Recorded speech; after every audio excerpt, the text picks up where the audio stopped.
যে বাংলাদেশের একজন সরকার প্রধান ইংল্যান্ডে যাচ্ছেন, সরকারি তরফ থেকে তাকে বিমানবন্দরে স্বাগত জানানো হচ্ছে না, প্লাস আমাদের পর মানে যে প্রেস উইং, সেই প্রেস উইং জানাচ্ছেন যে না ওই ব্রিটিশ প্রধানমন্ত্রীর সাথে সাক্ষাৎ হওয়ার কথা ছিল কিন্তু তিনি আছেন কানাডায়, পরে আবার বলা হচ্ছে যে না এটা একটু ভুল হয়েছে।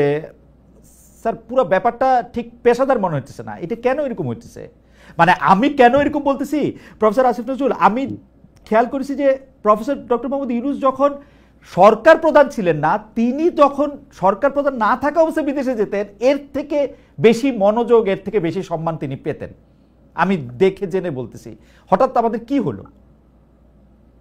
আমি স্যারকে যতটুকু চিনি, ওনার যে সোশ্যাল বিজনেস সামিটটা আছে ওখানে আপনার কয়েকবার আমি স্যারের সফর সঙ্গী ছিলাম।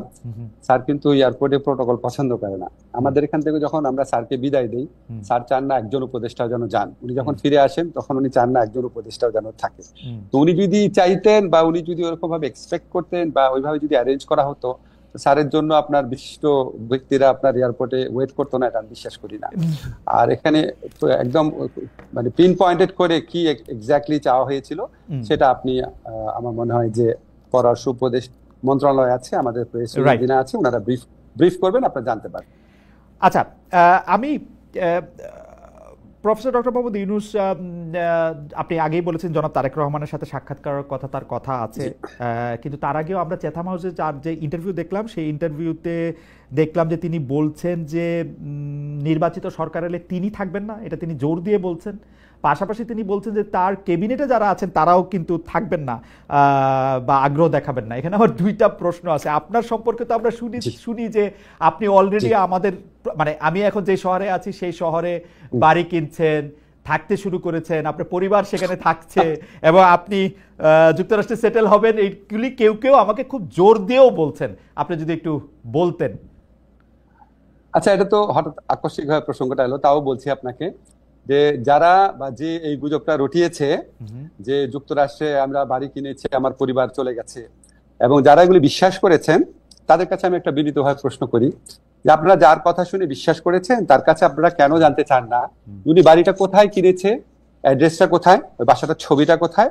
আপনি আমেরিকাতে আছেন অনেকদিন ধরে, আপনি জানেন আমেরিকায় যদি কেউ কোনো প্রপার্টি ওন করে, ফ্ল্যাট হোক, জমি হোক, আমি বা আমার স্ত্রী বা আমার পরিবারের সদস্য, এটা পাবলিক ডকুমেন্ট না হলেও আপনি পেইড যে সার্ভিস প্রোভাইডার আছে তাদের কাছ থেকে যে কোনো ভাবে এটা জানা সম্ভব কিনা বলে? রাইট, সম্ভব, একদমই সম্ভব। তো যারা করে লুকানো সম্ভব না স্যার, আমেরিকা প্রপার্টি করে লুকানো সম্ভব না। জি জি, যারা এই যারা এই মিথ্যাচারটা করেছে এবং যারা এই মিথ্যাচারে বিশ্বাস করেছেন তাদের কাছে আমার কয়েকটা কথা আছে। আপনারা নিশ্চয়ই জানেন যে কারো সম্পর্কে সম্পূর্ণ মিথ্যাচার করা, চরিত্র হরণ করা, দোষারোপ করা, এটা ইসলামের দৃষ্টিতে মহাপাপ।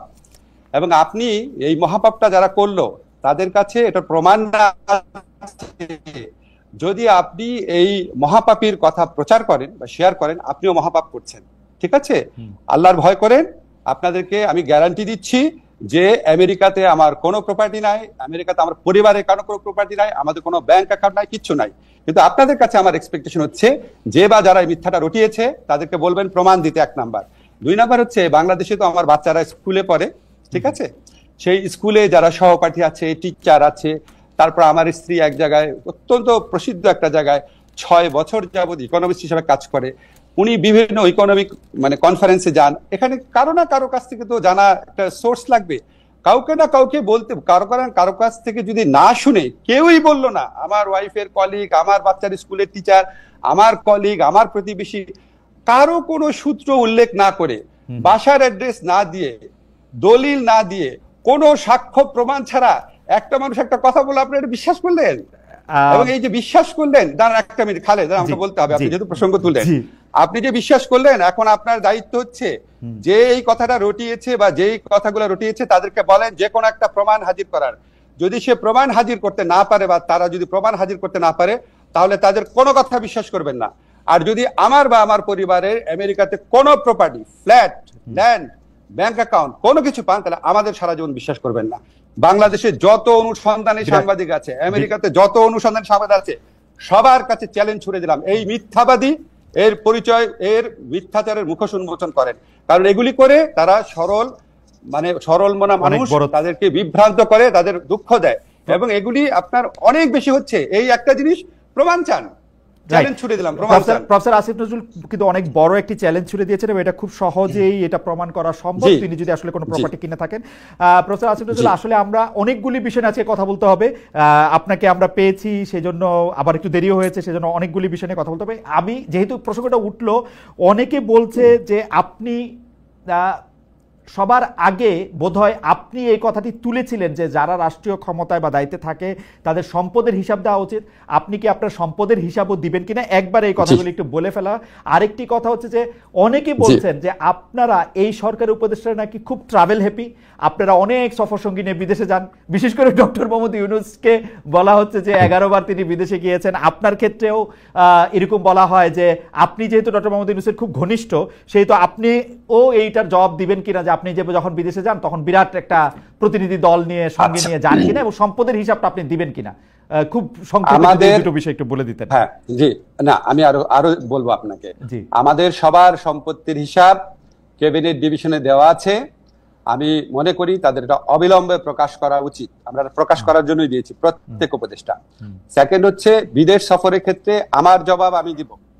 আমি যখন জেনেভাতে আইএলওর কনফারেন্সে গিয়েছিলাম, যেখানে স্থানীয় আওয়ামী লীগাররা আমাকে অপদস্থ করার চেষ্টা করেছিল, সেখানে আমি একজন সফর সঙ্গী নেই নাই। আমার সাথে অন্য একজন উপদেষ্টা ছিলেন, উনি নিয়েছিলেন। আমি আমার পিএস, আমার মন্ত্রণালয়ের একটা মানুষকেও নেই নাই। ঠিক আছে, আমি যখন বিদেশে যাই তখন আমার মন্ত্রণালয়ের সর্বোচ্চ 2 জন লোক গিয়েছিল আমার সাথে, এক্সট্রা 2 জন লোক একটা সফরই। সেটা হচ্ছে ওখান থেকে আমন্ত্রণ করা হয়েছিল দেখে। আমি যে সফরগুলোতে গিয়েছিলাম, একটা হচ্ছে আইএলওতে জবাবদিহি করার জন্য বাংলাদেশের জন্য, আর একটা হচ্ছে আবার গিয়েছিলাম হিউম্যান রাইটস কাউন্সিলে বাংলাদেশের পক্ষ থেকে জবাব দেওয়ার জন্য। এটা আমার ম্যান্ডেটরি। আমি সৌদি আরবে গিয়েছিলাম বাংলাদেশের শ্রম বাজার নিয়ে আলোচনা করার জন্য, আরেকটা গিয়েছিলাম তাদের কনফারেন্সে তাদের অতিথি হয়ে, যেখানে 2 জন সৌদি মন্ত্রী সহ আমাকে স্টেজে তারা অনেক সম্মান করিয়ে করেছে। এবং এটা যেটার কারণে বলে রাখি আপনাকে প্রসঙ্গত, সৌদি আরবে 2 বার যাওয়ার কারণে বাংলাদেশের সাথে সৌদি আরবের প্রথম শ্রম বা কর্মসংস্থানের এগ্রিমেন্ট হতে যাচ্ছে, যেটা ইন্ডিয়া পাকিস্তানের সাথেও নাই। আর আমি গিয়েছিলাম মালয়েশিয়াতে, সেখানে আমার সফর সঙ্গী ছিল একজন, সরি সেখানে সফর সঙ্গী ছিল 2 জন, মালয়েশিয়াতে 2 জন, সর্বোচ্চ 2 জন, এবং কোন কোন ক্ষেত্রে আমার কোনো সফর সঙ্গী ছিল না। তার মানে আপনি আগে থেকে বলছেন সেটি আপনি পালন করছেন। আপনি যদি অবশ্যই পরিষ্কার করে বললেন যে এটা আসলে ক্যাবিনেটে দেয়া আছে এবং এটা পাবলিক করা হবে যে কোনো সময়, রাইট? অবশ্যই। আরেকটা কথা বলি, আরেকটা কথা আমি বলতাম, এখন চট করে মনে করতে পারছি, সেটা হচ্ছে বিদেশি চিকিৎসা নেব না। আমাদের কেউ বিদেশি চিকিৎসা নেয় নাই। আমার ব্যক্তিগত, আমার এবং আমার পরিবার, আমি উপদেষ্টা হওয়ার পর চিকিৎসা নিয়েছে হচ্ছে পিজি হসপিটাল, যেটা এখন বাংলাদেশ হসপিটাল নামে পরিচিত, যেখানে সাধারণ রোগীরা দেখায়, সেভাবে দেখিয়েছি। ইবনে সিনাতে দেখিয়েছি, সারা জীবন যেই হসপিটালে দেখাতাম সেখানেই দেখিয়েছি। কোনোদিন বাইরে যাওয়া তো দূরের কথা, বাইরের ওষুধ পর্যন্ত খাই নাই। ওকে প্রফেসর নজরুল, আমরা একদম এর পরের যে আবার প্রসঙ্গটি যেতে চাই সেটি আবার লন্ডনে প্রফেসর ডক্টর মোহাম্মদ ইউনূস আমাদেরকে মানে একটা প্রশ্নের জবাবে উনি এরকম সংস্কারের বিষয়টি কেন নির্বাচিত প্রতিনিধিদের কাছে ছাড়ছেন না বা ছাড়া হইতেছে না, এরকম একটা প্রশ্নের জবাবের এক পর্যায়ে তিনি বলছেন ভোটাররা আসলে কার কি বক্তব্য আছে, কি আছে সেগুলি জানতে চায় না, তারা শুধু বুঝতে চায় কে তাকে বেশি টাকা দেবে তাকেই ভোটটা দেয়। স্যার আপনি এইটা দেখছেন কিনা যে এইটা কিন্তু আসলে সত্যি সত্যি ডক্টর মোহাম্মদ ইউনূস বলছে, টু মাই আটার সারপ্রাইজ। আপনার মন্তব্য একটু শুনতে চাই। না, এটার মধ্যে আমি একটু যোগ করে রাখি স্যার, যে আমার কাছে মনে হয় কিন্তু তিনি মিথ্যা বলেন নাই, কিন্তু কথাটা একটু হাসিনা-এস্ক হয়েছে, শেখ হাসিনার মতো হয়েছে। না আমি আপনাকে বলি, স্যারের কথাটা সীমিত ক্ষেত্রে সত্যি, কোন কোন ভোটারের ক্ষেত্রে এটা সত্যি, কিন্তু সিংহভাগ ভোটারের ক্ষেত্রে এটা সত্যি না। যদি শুধু টাকা দিয়েই ভোট কেনা যেত তাহলে তো আওয়ামী লীগ আপনার 2018 সনে কিনেই ভোট করতে পারতো, এই রাতের ভোট তো করতে হতো না। যদি টাকা দিয়েই ভোট করা যেত তাহলে তো 2014 আর 2024 এই নির্বাচনী নাটক আওয়ামী লীগকে করতে হতো না, কারণ কে না জানে সবচেয়ে বেশি টাকা আওয়ামী লীগের হাতে আছে। স্যার তো সীমিত ক্ষেত্রে বলেছে, সীমিত ক্ষেত্রে কোনো কোনো ভোটারকে হয়তো করা যায়, ভোট ব্যাংক আছে আমাদের এখানে, আপনি জানেন তো সত্যি, সেটাকে হয়তো একটু স্যার জেনারেলাইজ করে ফেলেছে, এটা হয়তো একটুখানি আপনার কনফিউশনে তৈরি করেছে। আরেকটি বিষয় আপনার সাথে নামের সাথে জড়িত, কিন্তু আমি বিষয়টাকে আরেকটু অন্যভাবে প্রশ্ন করতে চাই। আমরা দেখেছি যে গত সরকার ক্ষমতাচ্যুত হওয়ার পরে আমরা ভারতের সাথে বিভিন্ন বিষয়ের যে চুক্তিগুলি রয়েছে সেই চুক্তিগুলি জনসমক্ষে আসবে সেটা আমরা চেয়েছিলাম, অনেকে চেয়েছিল যে সেই চুক্তিগুলি বাতিলও করা হবে, কিন্তু সেই চুক্তিগুলি বাতিল করা হয়েছে বলে একটিও আমি শুনি নাই, জনসমক্ষেও আসে না। এটার কারণ কি? অনেকে বলে থাকেন এর জন্য নাকি আপনি একজন নিয়ামক, কারণ আপনি ভারতের একজন পরীক্ষিত বন্ধু। আমি স্যার আপনাকে দালাল শব্দটি বলতে পারলাম না, কিন্তু অনেকে এটাও বলে থাকেন। যাই হোক খালেদ, আমি আপনাকে জিজ্ঞেস করি, আপনি কি 15 বছর এই কথাটা শুনেছেন যে আমি পাকিস্তানের দালাল, আমি পাকিস্তানপন্থী, আমি আইএসআই এর এজেন্ট? প্রচন্ড ভাবে শুনেছেন না? আমি রাজাকার, ছাত্রলীগ মিছিল করেছে, আমাকে ধাওয়া করে পাকিস্তানে পাঠিয়ে দিবে, অনেকবার তো শুনেছেন অনেক কিছু। হ্যাঁ, তো এখন বললাম যে এটা তো আপনার কিছু মানুষ এত সরল প্রকৃতি, তাদের কোনো একটা মানুষ অন্য একটা কিছু বললো সাথে সাথে বিশ্বাস করা শুরু করে, আমাদের বৈশিষ্ট্য। কিন্তু বাংলাদেশের ম্যাক্সিমাম মানুষের বুদ্ধিমত্তা অত্যন্ত প্রখর, তারা এসব প্রচারণায় কান দেয় না। আপনার নিশ্চয়ই মনে আছে, আমি ক্ষমতাসীন হওয়ার পর আমাদের এই সরকার দায়িত্বে আসার পর, আমার দায়িত্বে আসার পর ভারতীয় পত্রপত্রিকায় বরং আমাকে নিয়ে অপপ্রচার করা হয়েছে, লস্করে তৈয়বার জিনিসটা সম্পূর্ণ অপপ্রচার, কি জঘন্য অপপ্রচার করা হয়েছে। তো এটা আপনার এতই হাস্যকর। এখন আপনার মাঝে মাঝে আমাকে ধরেন লোকজন বলে কি, ভাই আপনি এগুলি প্রশ্ন উত্তর দেন না কেন? খালেদ, আমাকে একটা সেকেন্ড বলতে দিন। দেখেন, আপনি যখন রাস্তাঘাটে হাঁটবেন, আপনি মাঝে মাঝে কিছু ভিখারিকে দেখেন না, ময়লা হাতে নিয়ে হাঁটে, থুতু মারে লোককে, ময়লা ছুঁড়ে মারে, আপনি কি তাকে কনফ্রন্ট করতে যান নাকি আপনি একটু একটু দূরে দূরে সরে থাকেন? তো এই সমস্ত কথাবার্তা যারা বলে তাদেরকে আমি ওই ধরনের আবর্জনা ছুঁড়ে মারা, যে নোংরা যা থাকা, যে আপনার যে লোক আছে রাস্তার মধ্যে, আমার কাছে মনে হয় কি যে বাংলাদেশের হয়তো খুব বেশি হলে আমার যারা ফলোয়ার আছে, ভক্ত আছে, বা আমাকে যারা ভালোবাসেন, তাদের মধ্যে হয়তো 10% মানুষ যারা খুবই সরল মনা, খুব গভীরভাবে চিন্তা করেন না, তারা হয়তো তাদেরকে প্রভাবিত করতে পেরেছে। কিন্তু 90% মানুষের মনে এগুলি হাস্যরস ছাড়া কিছু উদ্রেক করে না। আর ভারতের সাথে চুক্তি, আপনাকে আমি বলি এটা অবশ্যই প্রকাশ করা উচিত। এখন ধরেন চুক্তিগুলো তো হয় পররাষ্ট্র মন্ত্রণালয়ের মাধ্যমে, ঠিক না? এখন আপনি আপনার প্রোগ্রামে একটু পররাষ্ট্রমন্ত্রীকে বা এই দায়িত্বে যারা আছে তাদেরকে এনে জিজ্ঞেস করলে ভালো হয়। কারণ আমি আপনাকে একটা জিনিস শুধু বলি, আমরা যখন কোনো মিটিং এ বসি, খালেদ, আপনি যখন ডয়েচে ভেলেতে কাজ করতেন, আপনি যখন মিটিং এ বসতেন, আপনি যে মতামতটা দিতেন সেটাই কি ডয়েচে ভেলের মতামত হতো? হতো না, ঠিক না? এখন আমার মতামত আমি দিব, একজনের মতামত আরেকজন দিবে, অনেক সময় হতো না। তো আমি আপনাকে একটা জিনিস একটু ব্যাখ্যা করে বলি। ধরেন আমি যখন ঢাকা ইউনিভার্সিটির টিচার ছিলাম, আমাদের 2-1 শিক্ষক ছিলেন ফাঁকিবাজ, ক্লাস নিতেন না। 2-1 শিক্ষক ছিলেন খাতা অনেক দেরি করে দিতেন, ঠিক আছে? তো এটা কিন্তু আমরা একাডেমিক কমিটি মিটিং এ প্রতিবারই সবচেয়ে বেশি এগুলি নিয়ে আমি সোচ্চার ছিলাম, কিন্তু আলটিমেটলি দেখা যেত ডিসিশন হতো না। কেউ কেউ বলতো থাক, এত করা হওয়ার কি দরকার, থাক, আমাদের ডিপার্টমেন্টে বদনাম হবে, থাক, এরকম করে কোনো ব্যবস্থাই নেওয়া হতো না। কিন্তু আমি তো বলে যেতাম, এখন ব্যবস্থা যে নেওয়া হতো যে না, আমার ডিপার্টমেন্টে কোনো ফল্টের জন্য ছাত্র বলে নাই স্যার, ওই যে রাজনীতিতে দোষারোপ আমার উপর আসবে কেন? আপনি সরকারকে দোষ দেন অথবা কনসার্ন মিনিস্ট্রিকে জিজ্ঞেস করেন। আপনাকে কোনো, তবে আমার যেটুকু ধারণা, আমি যেটুকু বিশ্বাস করি, এগুলি প্রকাশ করা না, এগুলি এই চুক্তি প্রকাশ করার সময় এখনো চলে যায় নাই। আপনাকে শুধু একটা জিনিস বলি, আমরা এই সরকারে আমরা দায়িত্ব গ্রহণ করার পর একটা কাজ করেছি যেটা ভারত কখনোই চায় নাই, সেটা হচ্ছে আমাদের ইউএনইসি যে কনভেনশন আছে, ওয়াটার কনভেনশন, যেটা আমাদের আন্তর্জাতিক নদী প্রবাহে আমাদের স্বার্থ রক্ষার ক্ষেত্রে বিরাট ভূমিকা রাখবে, সেটা আমরা র্যাটিফাই করেছি, এক্সিড করেছি, অনুসমর্থন করেছি। এটা আমরা খুব শীঘ্রই আপনি ঘটা করে জানবেন। এই সমস্ত আপনার দেশের স্বার্থ রক্ষা করার জন্য আন্তর্জাতিক চুক্তি আমরা করে যাচ্ছি। আর চুক্তি, আরেকটা কথা শুধু বলি, চুক্তি প্রকাশের সময় এখনো শেষ হয়ে যায় না। অবশ্যই আমি একটু দর্শকদের মনে করে দিতে চাই, যখন আসলে বাংলাদেশে একটা অদ্ভুত অবস্থা ছিল, কেউই আসলে ঠিক মতো কথা বলতে সাহস করতো না, তখন কিন্তু প্রফেসর আসিফ নজরুল, আমি আসলে গত 15 বছরের কথা বলতেছি, প্রফেসর আসিফ নজরুল একদম তার দৃঢ় বুলন্দ আওয়াজে তিনি এগুলি নিয়ে কথা বলেছেন। সেই জন্য আমাদের আশা প্রফেসর আসিফ নজরুলের কাছে অনেক বেশি যে ভারত একচেটিয়াভাবে আপনাকে ট্রান্সশিপমেন্ট বাতিল করে দিচ্ছে, আপনাকে বলছে যে এখানে স্থলবন্দর আমি ব্যবহার করতে দিব না। আমাদের হাতে কি কোনো কার্ড নাই যেটা আমি পাল্টা করতে পারি? আমি পররাষ্ট্র উপদেষ্টার কাছে কাছাকাছি প্রশ্ন করেছিলাম প্রেস সচিবের কাছেও, তারা বলেছেন তারা নাকি কোনো রিটালিয়েশনে বিশ্বাস করে না। প্রেস সচিব, এটা রিটালিয়েশনের কি হইল? ঘটনা হচ্ছে ভারত একচেটিয়া ভাবে এগুলি, আমি আপনার এতদিন ধরে চিনি বলে আমার কাছে মনে হয় যে আপনি এগুলি কেমনে সহ্য করেন, বা আপনি কেন এগুলি কিছু বলেন না, বা আসলেই কি আমাদের হাতে কিছু নাই? Very good question. এখন ধরেন এখন ধরেন আমি আপনাকে বলি, খালেদ, আপনি আমাকে 2টা প্রশ্ন করছেন, আমাকে একটু টাইম দিবেন বলা যে আপনি এটা কিভাবে সহ্য করেন এবং আপনি কেন বলেন না। আচ্ছা, আমার ল ডিপার্টমেন্টে যেই শিক্ষক ক্লাস নিত না, বা আমার ল ডিপার্টমেন্টে যেই শিক্ষকের একজন দুজন শিক্ষকের কারণে রেজাল্ট পাবলিশ করতে 2-3 মাস দেরি হয়ে যেত, আমার ডিপার্টমেন্টে যেই শিক্ষক ছাত্রদেরকে 0 নাম্বার এবং মাইনাস নাম্বার দিত, আপনার কি মনে হয় আমি এটা সহ্য করতাম? আমি তো প্রত্যেক একাডেমিক কমিটির মিটিং এ বলতাম। তা আপনার কেন মনে হয় না একই রকম সিচুয়েশন এখানেও আছে? কেন মনে হয় না হতে পারে? এটা আমাদের তো প্রফেসর ইউনূস আছেন, প্রফেসর ইউনূস কেমন এটা না করবেন? মানে আমি আপনার সাথে আমার যে পরিচয় বা আলাপ আছে, হয়তো ডক্টর মোহাম্মদ ইউনূসের সাথে অত আলাপ পরিচয় ঘনিষ্ঠতা নাই, কিন্তু আমি তো উনারে জানি, তো উনারও তো এটাতে নিয়ে মানে নিজে এটা করা উচিত। এবং দেখেন স্যার, আপনার সাথে আমি যখন কথা বলতেছি, অসংখ্য লোক আমাদেরকে বলতেছেন যে 26 লক্ষ ভারতীয়, যদিও এটার কথা আপনি আগে বলছেন, কিন্তু আসলেই তো কোনো চেঞ্জ হয় নাই। মানে হাসিনা সরকার ইউনূস সরকারের কি তফাৎ ভারতের ইয়াতে?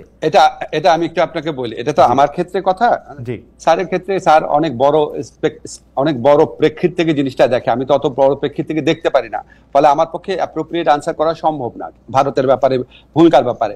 যত বৈদেশিক সম্পর্কের যে ব্যাপার আছে সেটার সাথে কোনোভাবেই আমি ইনভলভ না। বৈদেশিক সম্পর্ক দেখে আমাদের পররাষ্ট্র উপদেষ্টা আছে, আমাদের ওই যে আমাদের হাই রিপ্রেজেন্টেটিভ খলিল সাহেব আছে, দেখে আমাদের স্যার দেখে।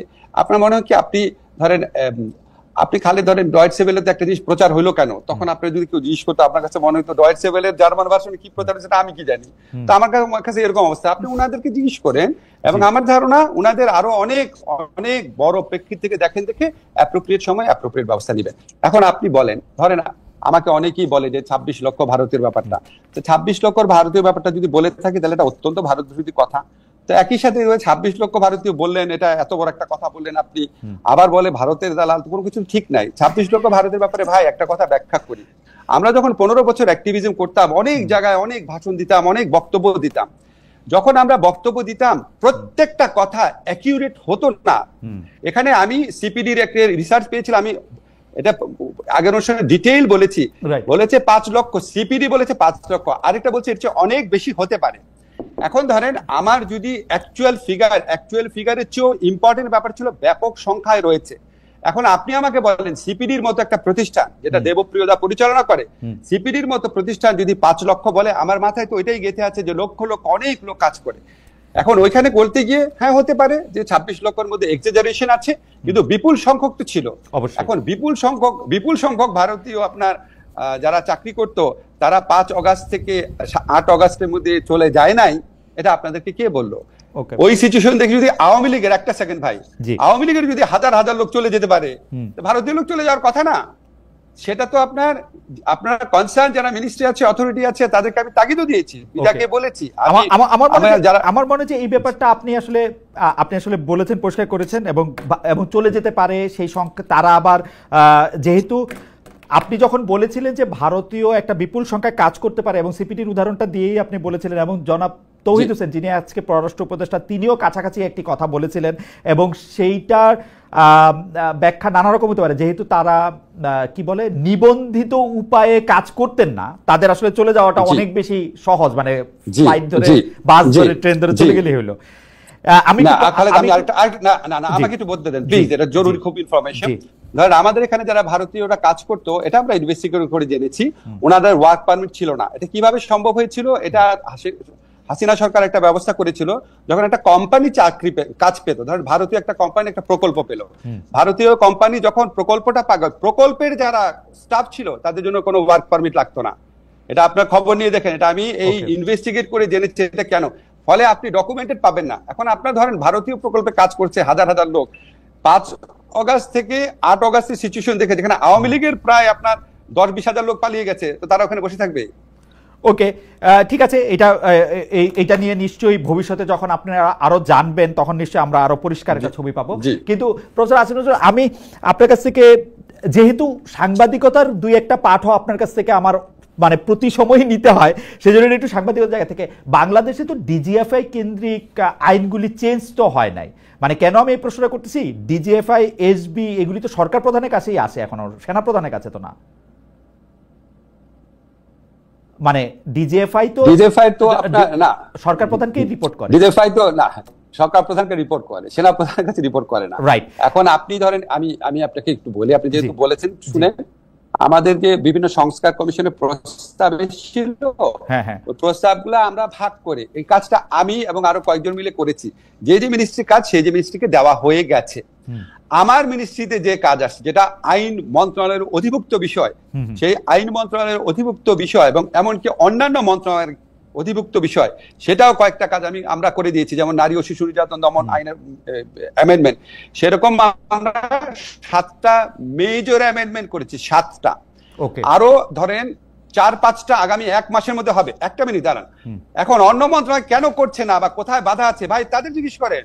এখন আমি পড়াতাম ঢাকা বিশ্ববিদ্যালয়ে, দাঁড়ান, আমি ঢাকা বিশ্ববিদ্যালয়ে পড়াবো এনভায়রনমেন্টাল ল। এখন কনস্টিটিউশন ল যে পড়াচ্ছে সে খারাপ পড়াচ্ছে কিনা সেটাকে আমাকে কেউ জিজ্ঞেস করতো না, তো কমন সেন্সের ব্যাপার।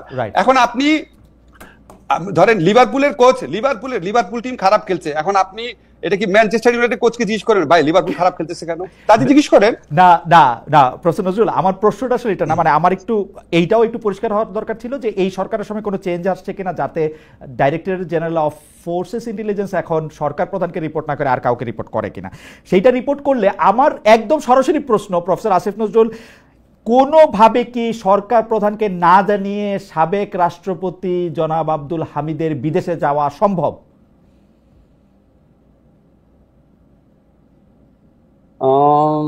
সম্ভব, সম্ভব। সরকার প্রধান না জেনে এটা সম্ভব? নরমাল, হ্যাঁ সম্ভব, সম্ভব। আমি আপনাকে বলি, নরমাল একটা সরকার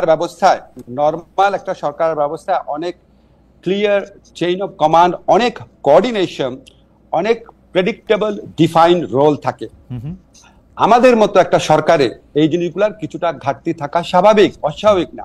আপনি বিপ্লব উত্তর বা গণ অভ্যুত্থান উত্তর যে কোনো সরকার ব্যবস্থার মধ্যে এটার ছায়া দেখবেন। আপনি দেখবেন বাংলাদেশ স্বাধীন হওয়ার পর যে সরকার গঠিত হয়েছিল সেখানেও কিন্তু অনেক আক্ষেপ থাকতো।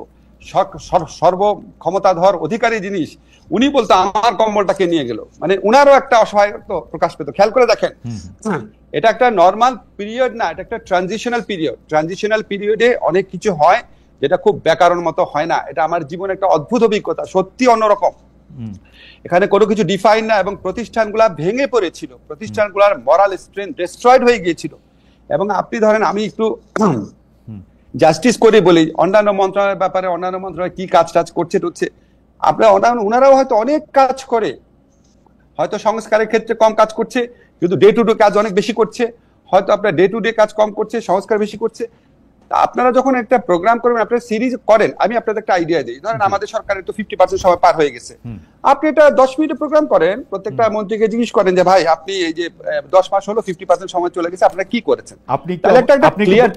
আপনি একটু বলে দিন যাতে সবাই আমার কথা মানে শুনে আর কি। কিন্তু প্রফেসর আসিফ নজরুল, আপনি একটা জিনিস খেয়াল করে দেখেন যে 3 সদস্যের একটা তদন্ত কমিটি, খুবই উচ্চ পর্যায়ের, এটা কমিটি না, এটা কমিশন গঠন করা হয়েছে। কিভাবে উনি চলে গেলেন? এতে মনে হয় না যে মানে কেউ কোনো কিছু দেখে নাই, কারোই কোনো কিছু জানা নাই, অথচ মেশিন রিডেবল পাসপোর্টে এখন আমি বাইরে গেলেও আমাকে কিন্তু ইন্সপেক্টর সাহেব অনেকগুলি প্রশ্ন করেন। হামিদ সাহেবকে কি সেই প্রশ্নগুলি করা হয় নাই? উনার পুরো আমল নামা সেই স্ক্রিনে থাকে, এটা সম্ভব? আপনি খালেদ, আপনি এবং এই সরকারের বাইরে যারা আছে তারা প্রত্যেকে আমার চেয়ে অনেক সুখী। ইন এ সেন্স, আপনাদের মনে প্রশ্ন আসলে আপনার প্রশ্নটা করতে পারেন, কিন্তু ধরেন আপনি যখন একটা সরকার কাঠামো থাকবেন, আপনি প্রশ্ন আসলেও সেটা আমার মনে হয় জায়গাতে, আমার মনে হয় এটা পরিষ্কার। আপনি যেহেতু তাহলে আমি আপনার বিষয়ে প্রশ্নটা একটু করি। প্রফেসর আসিফ নজরুল, ইশাক হোসেন, আমাকে বলেন ইশাক হোসেন মেয়র পদে নিয়োগ পাবেন কি পাবেন না সেটা নিয়ে একটা জটিলতার পর্যায়ে আমাদেরকে স্থানীয় সরকার বিষয়ক যিনি উপদেষ্টা আছেন আসিফ মাহমুদ সজীব ভুঁইয়া, তিনি আমাদেরকে জানালেন যে এটা আমরা আইন মন্ত্রণালয়ের মতামত দিয়ে জানতে চেয়েছি, আইন উপদেষ্টা বাইরে আছেন, সেই জন্য আমরা কিছু জানাতে পারছি না বা সেটা হচ্ছে না। এই করতে করতে তারিখ পেরিয়ে গেল, এক ধরনের জটিলতা তৈরি হলো। কিন্তু আমাদেরকে কেউ কেউ বলছেন ইশাক সাহেবকে যে মেয়র পদে বসতে দেয়া হবে না, এটা নাকি আপনি এপ্রিলের মাঝামাঝি সময়, মানে যখন নির্বাচন কমিশনের সিদ্ধান্ত দিয়েছে তখনই নাকি আপনি ঠিক করেছেন যে এটা তাকে বসতে দেওয়া হবে না, এবং পুরো প্লটটা আপনার করা, এবং আপনি বিদেশে চলে যাবেন যাতে আপনি জবাবটা না দিতে হয়। প্লটটা কি আমি বিএনপির বিপক্ষে করেছিলাম? জি, আপনি বিএনপির বিপক্ষে করেছেন। বিএনপির বিপক্ষে। গুড গুড, আমি তো সারাক্ষণে শুনি আমি বিএনপির পক্ষে কাজ করি। এইটা বিপক্ষে করেছেন কেন জানি। আচ্ছা শোনেন, আমি আপনাদের ভেরি ক্লিয়ারলি বলি, জি আমার কনসিয়েন্সের কাছে আমি 100% ক্লিয়ার। ইশরাকের যে জাজমেন্টটা ছিল বিচারিক আদালতে সেটা ত্রুটিপূর্ণ ছিল। আমাদের হাইকোর্টের জাজমেন্ট আছে, ইলেকশন পিটিশন হচ্ছে কোয়াসি সিভিল ম্যাটারে পিটিশন চেঞ্জ করা যায় না। এই যে রায়টা, এই রায়টা রিপোর্টেড না, সেই জন্য অনেকের হয়তো নজরে পড়ে না। রিপোর্টেড কেস সবার নজরে পড়ে। এখন বিচারিক আদালত যখন এই রায়টা দিয়েছে, রায়টা ত্রুটিপূর্ণ ছিল, কারণ ইশরাক সাহেব উনি প্লেন চেঞ্জ করেছিলেন। এখন প্লেন চেঞ্জ করে প্রথমে উনি নির্বাচন বাতিল চেয়েছেন, পরে প্লেন চেঞ্জ করে উনি ওনাকে নির্বাচিত করতে বলেছেন। এখন যখন এরকম সিচুয়েশন হয়েছে, তখন অবভিয়াসলি এটা একটা পক্ষ ছিল নির্বাচন কমিশন। নির্বাচন কমিশন একটা সাংবিধানিক প্রতিষ্ঠান। নির্বাচন কমিশনের উচিত ছিল এটা আপিল করা। নির্বাচন কমিশন এটা আমার উপর ঠেলে দিয়েছে। মানে আমি এতই কাঁচা প্লেয়ার যে সে তার দায়িত্ব পালন করবে না, এটা শিল্ড হিসাবে আমি কাজ করব? এটা নির্বাচন কমিশনের সাংবিধানিক দায়িত্ব ছিল, এটা প্রধান বিচারপতির নেতৃত্বে আপিলের ডিভিশনে বলেছে। তো উনি ওনার দায়িত্ব পালন না করার শিল্ড হিসাবে আমাকে ব্যবহার করতে চেয়েছে। আমি কোনো রিপ্লাই দেই নাই, কারণ এটা আপনার দায়িত্ব, আপনার দায়িত্ব আপনি পালন করবেন। এখন আমি বললাম কি যে আমি ঢাকার জেলা জজকে কি পরিবর্তন করব, এটা আমি সমাজ কল্যাণ মন্ত্রী শারমিনা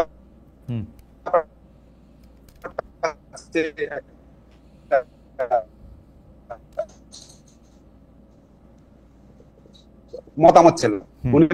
আপনারা মানে আমাকে শিল্ড করে আমি ওয়েট করেছি স্যার ফিরে আসুক। 10 কার্য দিবস তখনও শেষ হয় না। আপনি মনে রাখবেন, লতে 10 দিন মানে 10 কার্য দিবস। স্যার যেদিন আসবে স্যারের সাথে একটু কথা বলবো, পরামর্শ করবো এই সমস্ত ব্যাপারে। যেদিন আসবে স্যার, ঠিক তার আগের দিন ওনারা আপনার গেজেট নোটিফিকেশন করে ফেলেছে। কোন রকম বদ মতলব, বাজে মতলব আমার নাই। আমি আপনাকে বলে রাখি, বাংলাদেশে কোনো মানুষ বিশ্বাস করবে না যে আমি বিএনপির শত্রু।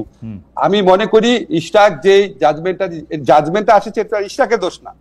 জাজমেন্টটা আসছে, এটা আমাদের ফ্লজ একটা জাজমেন্ট ছিল। এখানে ইলেকশন কমিশন যদি প্রপারলি আপিল করতো, আপিলের ডিভিশন যেহেতু হাইকোর্টেরই রায়, নিশ্চয়ই হাইকোর্টের নজরে আসতো, তখন আপনার এই কেওটিক অবস্থাটা তৈরি হতো না।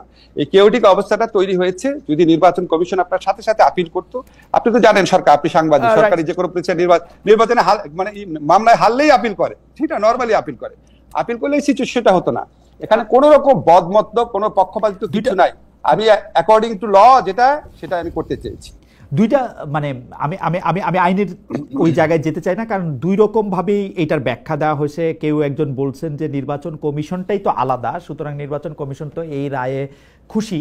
ওরা তো আগের নির্বাচন কমিশনের মানে যে ভুল বা জনাব তাপসের পক্ষে গিয়ে তো আর তারা আপিল করবে না, এটা কেউ কেউ বলছে। আমি একটু প্রশ্নটা করি। আমার প্রশ্নটা হচ্ছে যে এইটা চট্টগ্রামের মেয়র ডক্টর শাহাদাতের থেকে কি জন্য আলাদা বিষয়টা, মানে ডক্টর শাহাদাতের কেস আর ইশরাক সাহেবের কেস কেন আলাদা? প্রফেসর আসিফ নজরুল আমি বলি, ইশরাক প্রথম যেটা চেয়েছিল সেটা হচ্ছে নির্বাচনের ফলাফল বাতিল করা। ফলাফল বাতিল করলে এটা তাপসের পক্ষে যেত কিভাবে? এটা তো অ্যাবসার্ড কথা। সেকেন্ড কথাটা হচ্ছে শাহাদত সাহেবের সেটাই আমাদের ভুল ছিল সরকারের। তখন আমাদের স্থানীয় সরকার মন্ত্রী ছিলেন প্রয়াত হাসান আরিফ। উনি আমাদের এখানে, আমরা তখন মাত্র দায়িত্বে এসেছি। আমরা খুব বেশি কনসালটেশন হওয়ার আগে উনি প্রধানত নিজের উদ্যোগে শপথ পড়িয়ে দিয়েছেন। আর শাহাদত সাহেবের যেটা ছিল, আমি শাহাদত সাহেবের কেসটা দেখি নাই, সম্ভবত উনি প্লেন চেঞ্জ করেন নাই। ওইটা আমাদের একটা মিস্টেক ছিল। এখন ধরেন একটা মিস্টেক হয়ে গেছে,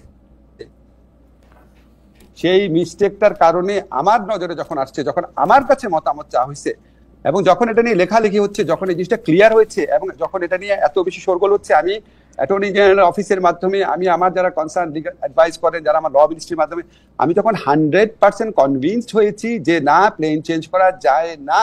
এবং ইলেকশন কমিশন যখন আমার কাছে জানতে চেয়েছে, তখন তো আমাকে আরো ভালো করে দেখতে হয়েছে। ওই সময় তো ইলেকশন কমিশন আমার কাছে জানতে চায় নাই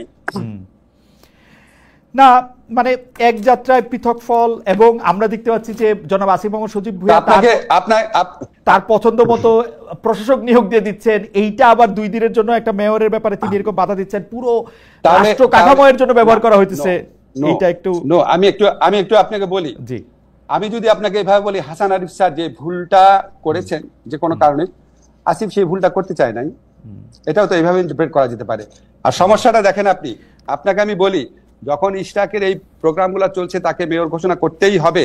এবং শোনা যাচ্ছে যে আমরা তাকে, যখন ইলেকশন কমিশন তাকে আপনার গেজেট নোটিফিকেশন করে দিল, তখন আমার অফিসে একদিন নুরুল হক নূর এসেছিল। নূর আমাকে বলতেছে, নাম ধরে ধরে বলতেছি, যে আমাদের একটা ইসলামিক রাজনৈতিক দল, তারা 6,000 লোকের লিস্ট করেছে, কাউন্সিলর এরকম সহ, এবং তারা নূরকে বলছে স্যার এরা তো বলছে যে বিএনপির দিয়ে দিচ্ছে, আমাদেরও দিয়ে দিবে। সারা দেশে যত কাউন্সিলর আছে, ইউনিয়ন পরিষদ মেম্বার আছে, কমিশনার আছে, সবাই মিলে তখন পাগল হয়ে গেছে আপনার যে সবাই ইলেকটেড ঘোষণা করতে হবে। তাহলে আপনি সেন্ট্রাল থিম হচ্ছে আমরা শেখ হাসিনা যে ইলেকশন, পৃথিবীর ইতিহাসে জঘন্যতম ইলেকশন, এই জঘন্যতম ইলেকশনে ইলেক্টেড লোকগুলোকে সারা বাংলাদেশে ইলেক্টেড ঘোষণা করবো, এটা একটা এথিক্যাল পয়েন্ট। এবং এই এথিক্যাল পয়েন্টে আমি আপনাকে বলি, এথিক্যাল পয়েন্টে আমি স্ট্রংলি বলেছি এটা সম্ভব না, এটা আদালতের এই রায় ফলটি এটার বিরুদ্ধে আপিল করতে হবে, এটা তাদের দায়িত্ব ছিল। এবং সেখানে আমার মধ্যে কোনো বায়াসনেস নাই। বিএনপি 10টা ভালো কাজ করলে 10টা ভালো কাজ আমি সমর্থন করব, কিন্তু যেই কাজটা আমার মনে হয়েছে তারা ভুল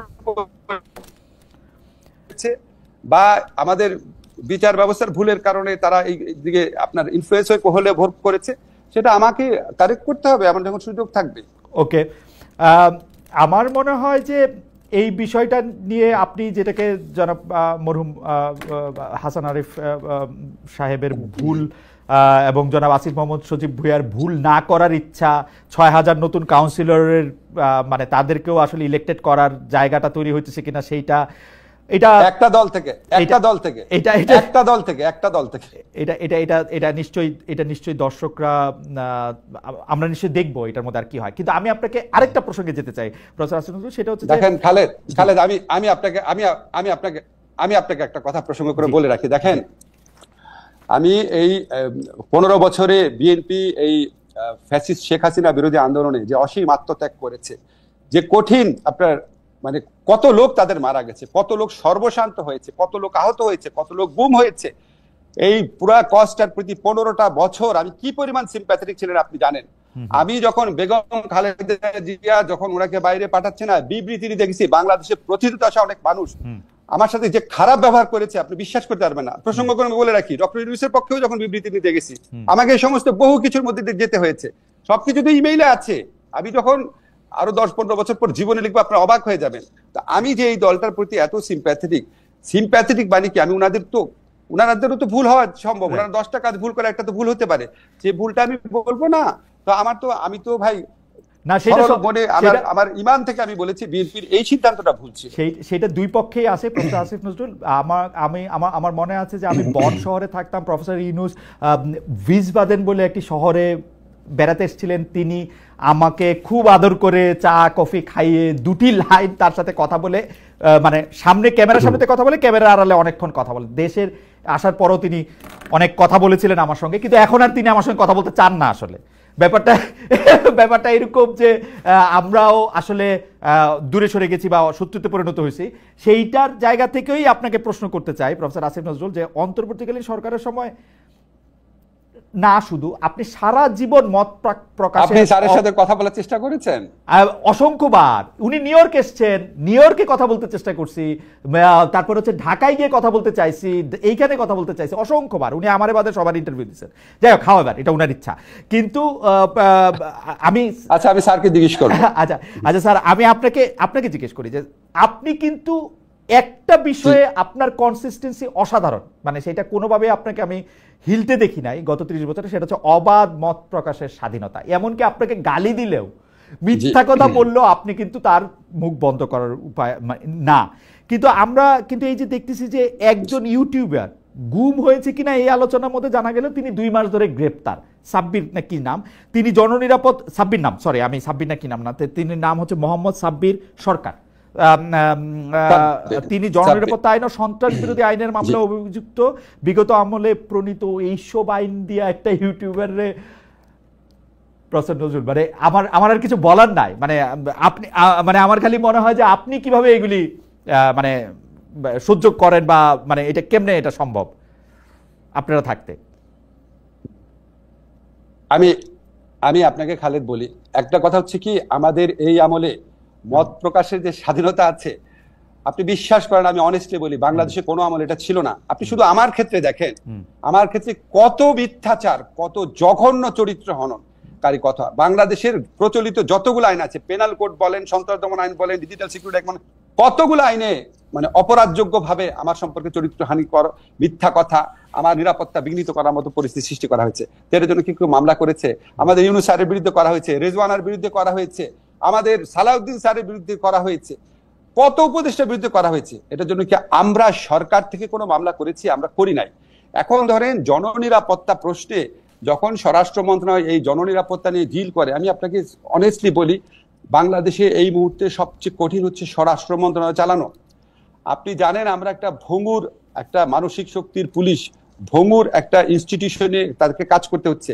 এই পুলিশের মধ্যে হয়তো 30 জনের অন্তরে এখনো বাকশাল, এই মধ্যে হয়তো 30 জন বিএনপি তারা ভাবে তারা বঞ্চিত, 20 জন হয়তো জামাত সেভাবে সে বঞ্চিত, এবং তাদের সে মরাল স্ট্রেংথ নাই। এগুলি সমস্ত কিছু নিয়ে জননিরাপত্তার প্রশ্ন এত বেশি প্রবলেম হয়ে যায়, মব কালচার এত বৃদ্ধি পেয়েছে, মানুষের মধ্যে তার স্বাধীনতা প্রকাশ শুধু না, স্বাধীনতা মানে স্বাধীনতা দিয়ে অন্যের স্বাধীনতাকে খর্বকরণের প্রক্রিয়া বিভিন্ন গোষ্ঠীর মধ্যে এত বেশি বৃদ্ধি পেয়েছে, এত অ্যানার্কিস্ট গ্রুপ জন্ম নিয়েছে, এবং এদের বিরুদ্ধে ব্যবস্থা নেওয়া এত স্পর্শকাতর বিষয়ে পরিণত হয়েছে।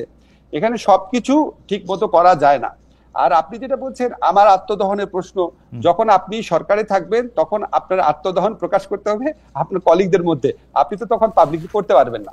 কাজে পাবলিকলি করা হয় না দেখে আমাদের, আমি বা অন্য উপদেষ্টা না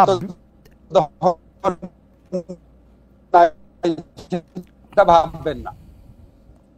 আমি আমি আমি এই প্রসঙ্গে আমার মন্তব্যটা করার আগে আমি একটু একটু জরিপের করছিলাম, সেটার মধ্যে জানতে চেয়েছিলাম দর্শকদের কাছে যে লন্ডনে প্রধান উপদেষ্টা। জি জি শোনা যাচ্ছে, আমরা শুনতে পাচ্ছি আপনাকে। আপনি কি আমাদের শুনতে পাচ্ছেন? জি আচ্ছা, আমি একটু জরিপের ব্যাপারটা বলি যে আমরা প্রশ্ন করেছিলাম লন্ডনে প্রধান উপদেষ্টা ডক্টর মোহাম্মদ ইউনূসের সঙ্গে বিএনপির ভারপ্রাপ্ত চেয়ারম্যান জনাব তারেক রহমানের বৈঠক হবে। প্রিয় দর্শক, এর মাধ্যমে নির্বাচন নিয়ে মতবিরোধ দূর হবে কিনা? শতকরা 64% দর্শক মনে করছেন যে দূর হবে, শতকরা 36% মনে করছেন দূর হবে না। 31,000 দর্শক ভোট দিয়েছেন। প্রফেসর আসিফ নজরুল, আপনি যেটি বলছিলেন যে আসলে এই সময়ে এসে আইনের শাসন প্রতিষ্ঠা করার ক্ষেত্রে এবং ন্যায় বিচার প্রতিষ্ঠা করার ক্ষেত্রে আসলে অনেকগুলি চ্যালেঞ্জ রয়েছে, কিন্তু আপনারা কিন্তু এই সরকার কিন্তু একটি জনতুষ্টিমূলক সরকারি মোরললেস। কারণ আমরা দেখতে পাচ্ছি যে জনতার মধ্যে থেকে যেই কথাটা উঠতে থাকে বা যেই দাবিটা সামনে আসে, সেই দাবিটার ক্ষেত্রে আপনারা কি বলবো যে একটা হার স্বীকারই করেন। এই সাব্বিরের গ্রেফতারটার ক্ষেত্রে আমি দেখতে পাচ্ছি যে তিনি আসলে যেটি করতেন সেটি হলো সরকারের সমালোচনা করতেন, ডক্টর মোহাম্মদ ইউনূসের সমালোচনা করতেন, একদমই শেখ হাসিনাকে সমালোচনা করার ফলে মুশতাক, তারপরে হচ্ছে যে ওগুলি আমাকে মনে করাইছে আরেকটু বেশি সময় থাকলে শেখ হাসিনার থেকে তো আপনারা একটু ভালো স্যার, তো একটু ভালো হচ্ছেন আর কি স্যার, কিন্তু এটা ডিগ্রিতে তফাৎ, বৈশিষ্ট্যে না স্যার। খালেদ আমি একটু বলি, হ্যাঁ আমি কিন্তু সাব্বিরের কেসটা পুরোপুরি জানি না, এক্স্যাক্টলি সাব্বির কি লিখেছে জানি না, ফলে আপনি যেটা বলছেন না হয়তো আমি আপনাকে প্রপারলি উত্তর দিতে পারছি না। কিন্তু আমি আপনাকে বলি, আমার ফেসবুক ফ্রেন্ডের মধ্যে যারা ঢাকা টিচার আছেন, সাংবাদিক আছেন, তারা ডক্টর ইউনূসকে যেইভাবে সমালোচনা করে, এটা আপনি শেখ হাসিনা আমলে কল্পনাও করতে পারতেন। এবং আপনি আপনি দেখেন এত বাজে কথা বলেছে, একটা এত বয়স্ক এত সম্মানিত মানুষ সম্পর্কে আপনি যদি এসব ক্লিপ দেখেন, এটা কি কোনো ব্যবস্থা নিচ্ছে? আমরা কি আমাদের বিরুদ্ধে কথা বলেছেন, ব্যবস্থা নিয়েছি? সাব্বিরের কেসটা যেহেতু আমি পুরো জানি না উনি ফেসবুকে কি লিখেছে। প্রফেসর আসিফ নজরুল, আপনি শেখ হাসিনার দোর্দণ্ড শাসন আমলে আপনি শেখ হাসিনার উপদেষ্টাদের একজন সালমান এফ রহমান সাহেবের টেলিভিশনে বসে আপনি যেভাবে তার সমালোচনা করেছেন, শুধু আপনাকে এবং নুরুল কবির ভাইকে ধরলে মনে হয় যে বাংলাদেশ ওই সময় অনেক স্বাধীন ছিল, যেই কারণে আবার আলী রিয়াজ স্যার আমাকে বলছে যে আমি ফেসিবাদের পক্ষে কথা বলছি। আমি বলতেছি হচ্ছে যে আপনারা যারা বলতে চাইছেন তারা কিন্তু বলতে পারছেন, হয়তো আপনাদের কিছু তো ক্ষতি তো হইছেই, কিন্তু না খালেদ 1 মিনিট, খালেদ জি বলেন। আপনি কিন্তু এই কথা আগেও বলেছেন, আমি ক্লিয়ার করি আপনাকে। আমরা যেটুক বলেছি তার চেয়ে 10 গুণ বেশি বলতে চেয়েছিলাম। আমরা বলতে চেয়েছিলাম শেখ হাসিনা হচ্ছে চোর, শেখ হাসিনা বাংলাদেশের সম্পদ পাচার করছে, তার ছেলে হচ্ছে দুর্নীতিবাজ, তার বোন হচ্ছে দুর্নীতিবাজ। আমরা বলতে চেয়েছিলাম ভারতের কাছে দেশ বিক্রি করে দেওয়া হচ্ছে। আমরা বলতে চেয়েছিলাম এই নির্বাচনগুলো করা হচ্ছে, ভুয়া নির্বাচন করা হচ্ছে বাংলাদেশকে ভারতের কাছে বেচে দেওয়ার জন্য। আমরা বলতে চেয়েছিলাম বাংলাদেশে একটা ভিনদেশীয় সংস্কৃতি কায়েম করা হচ্ছে, উদ্দেশ্য প্রণোদিত হবে। আমরা বলতে চেয়েছিলাম বাংলাদেশে যারা মুসলমান আছে সত্যিকারে আপনার কোন রকম রাজনীতির সাথে জড়িত না, তাদেরকে জঘন্যভাবে হয়রানি করা হচ্ছে। আমরা এরকম বহু কথা বলতে পারি নাই, যেটা বলেছি সেটা শুনেছেন দেখে আপনার মনে হচ্ছে অনেক, সেটাও শেষের দিকে অনেক কমে গিয়েছিল অনেক। আপনি প্রোগ্রামটা করতেন যখন, তখন প্রথম দিক 2018 পর ক্রমে ক্রমে কমতে কমতে, আমি তো 2019 পরে চলে আসছি জার্মানিতে। আমি তবে 2018 মানে আমি শুনতে পাই প্রফেসর আসিফ নজরুল, দেখেন আমার শোনাটা কিরকম, আমি শুনতে পাই যে আপনাদেরকে টেলিভিশনে নেয়ার ব্যাপারে নিষেধাজ্ঞা ছিল কোন টেলিভিশনে, কিন্তু আমি যেই শুনেছি যে আপনাকে নিষেধাজ্ঞা, আমি তখনই আপনাকে অনুরোধ করে 3 বার 5 বার 7 বার অনুরোধ করে আপনাকে টিভিতে নিয়ে আসে, আপনার মনে আছে নিশ্চয়ই। আপনি বরং মানে আমি শুনতাম অন্য টেলিভিশন আপনাকে নিতে পারে না, আর আমিও আপনাকে নিতে পারতাম না, আপনাকে অনুরোধ করে আপনি সময় দিতে পারতেন না। আচ্ছা বলি আমি পার্থক্যটা কোথায়। যেমন আমি সবচেয়ে বেশি যেতাম মতিউর রহমান চৌধুরী চ্যানেল আইতে। আপনি জিজ্ঞেস করে দেখেন চ্যানেল আইয়ের শাইখ সিরাজ, উনি যখন আমাকে বললো দেখি না কেন, আমি বললাম আপনারা প্রোগ্রামে ডাকেন না, দেখবো কি হবে। উনি আমাকে কি বলেছে জানেন? বলে আমাদের ঘরের উপর রেখা বন্দুক চালাবেন আর আমরা ঝামেলায় পড়বো, আমরা আপনাকে ডাকবো। মানে ডাকার অবস্থা ছিল না। আমাকে জিল্লুর বলেছে ডাকার পর কি খারাপ পরিস্থিতিকে সম্মুখীন হতে হতো। জিল্লুর বলেছে চ্যানেল আই আপনাকে আনার পর আমাকে বলতে হচ্ছে যদি আসিফ নজরুলকে আমি 3 মাস 6 মাস পর আনতে না পারি আমি প্রোগ্রাম করবো না। আমি প্রোগ্রাম করতাম বাংলা ভিশনে সবচেয়ে বেশি। খেয়াল করেন আপনি, একদিনও বাংলা ভিশনে আমাকে নিতে পারে নাই, ভয়ে কাঁপতো তারা। সেখানকার লোকজন বলতো ভাই বাংলা ভিশনে পারবো না। আপনি পেরেছিলেন, মোজাম্মেল বাবু চাইলে মোজাম্মেল বাবু পারতো, অনেকবার বলেছিল যায়নি। কারণ আপনাদের যে টিভি চ্যানেল ছিল তার মালিক ছিল সরকারের অত্যন্ত ক্ষমতাশীল ব্যক্তি, শুধুমাত্র এই কারণে পেরেছিলেন। এটা হচ্ছে আমার ধারণা। আপনি এত সরকার বিরোধী একটা ভয়, সরকারের ক্ষমতাশালী ব্যক্তিরা আরো বেশি চাপ সৃষ্টি করার দরকার ছিল। আমাকে যাই হোক, আমি আর পুরোনো প্রসঙ্গে যাইতে চাই না, কিন্তু তারা শিল, কিন্তু আপনারা আপনি স্বাধীনভাবে প্রোগ্রাম করতে, আমার মনে আছে আসিফ ভাই, সরি আমার মনে আছে আপনি আমার প্রোগ্রামে এসে বলছিলেন প্রধানমন্ত্রী এই কাজটা করছে গাধার মতো, যখন তার না মানে seriously I am telling you, আপনি ইন্ডিপেন্ডেন্ট টেলিভিশনে পয়সা আপনি বলছিলেন যে এটা বলছে গাধার মতো।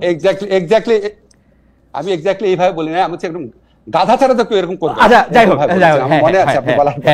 যাই হোক, এবার আমি এইটার মধ্যে থেকে আসি যে আপনারা খুব পপুলিস্ট সিদ্ধান্ত নিতেছেন কিনা, যে পপুলিস্ট সিদ্ধান্তের মধ্যে মানে জনগণ যে চাইতেছে সেইটাই আপনারা আসলে করতেছেন কিনা।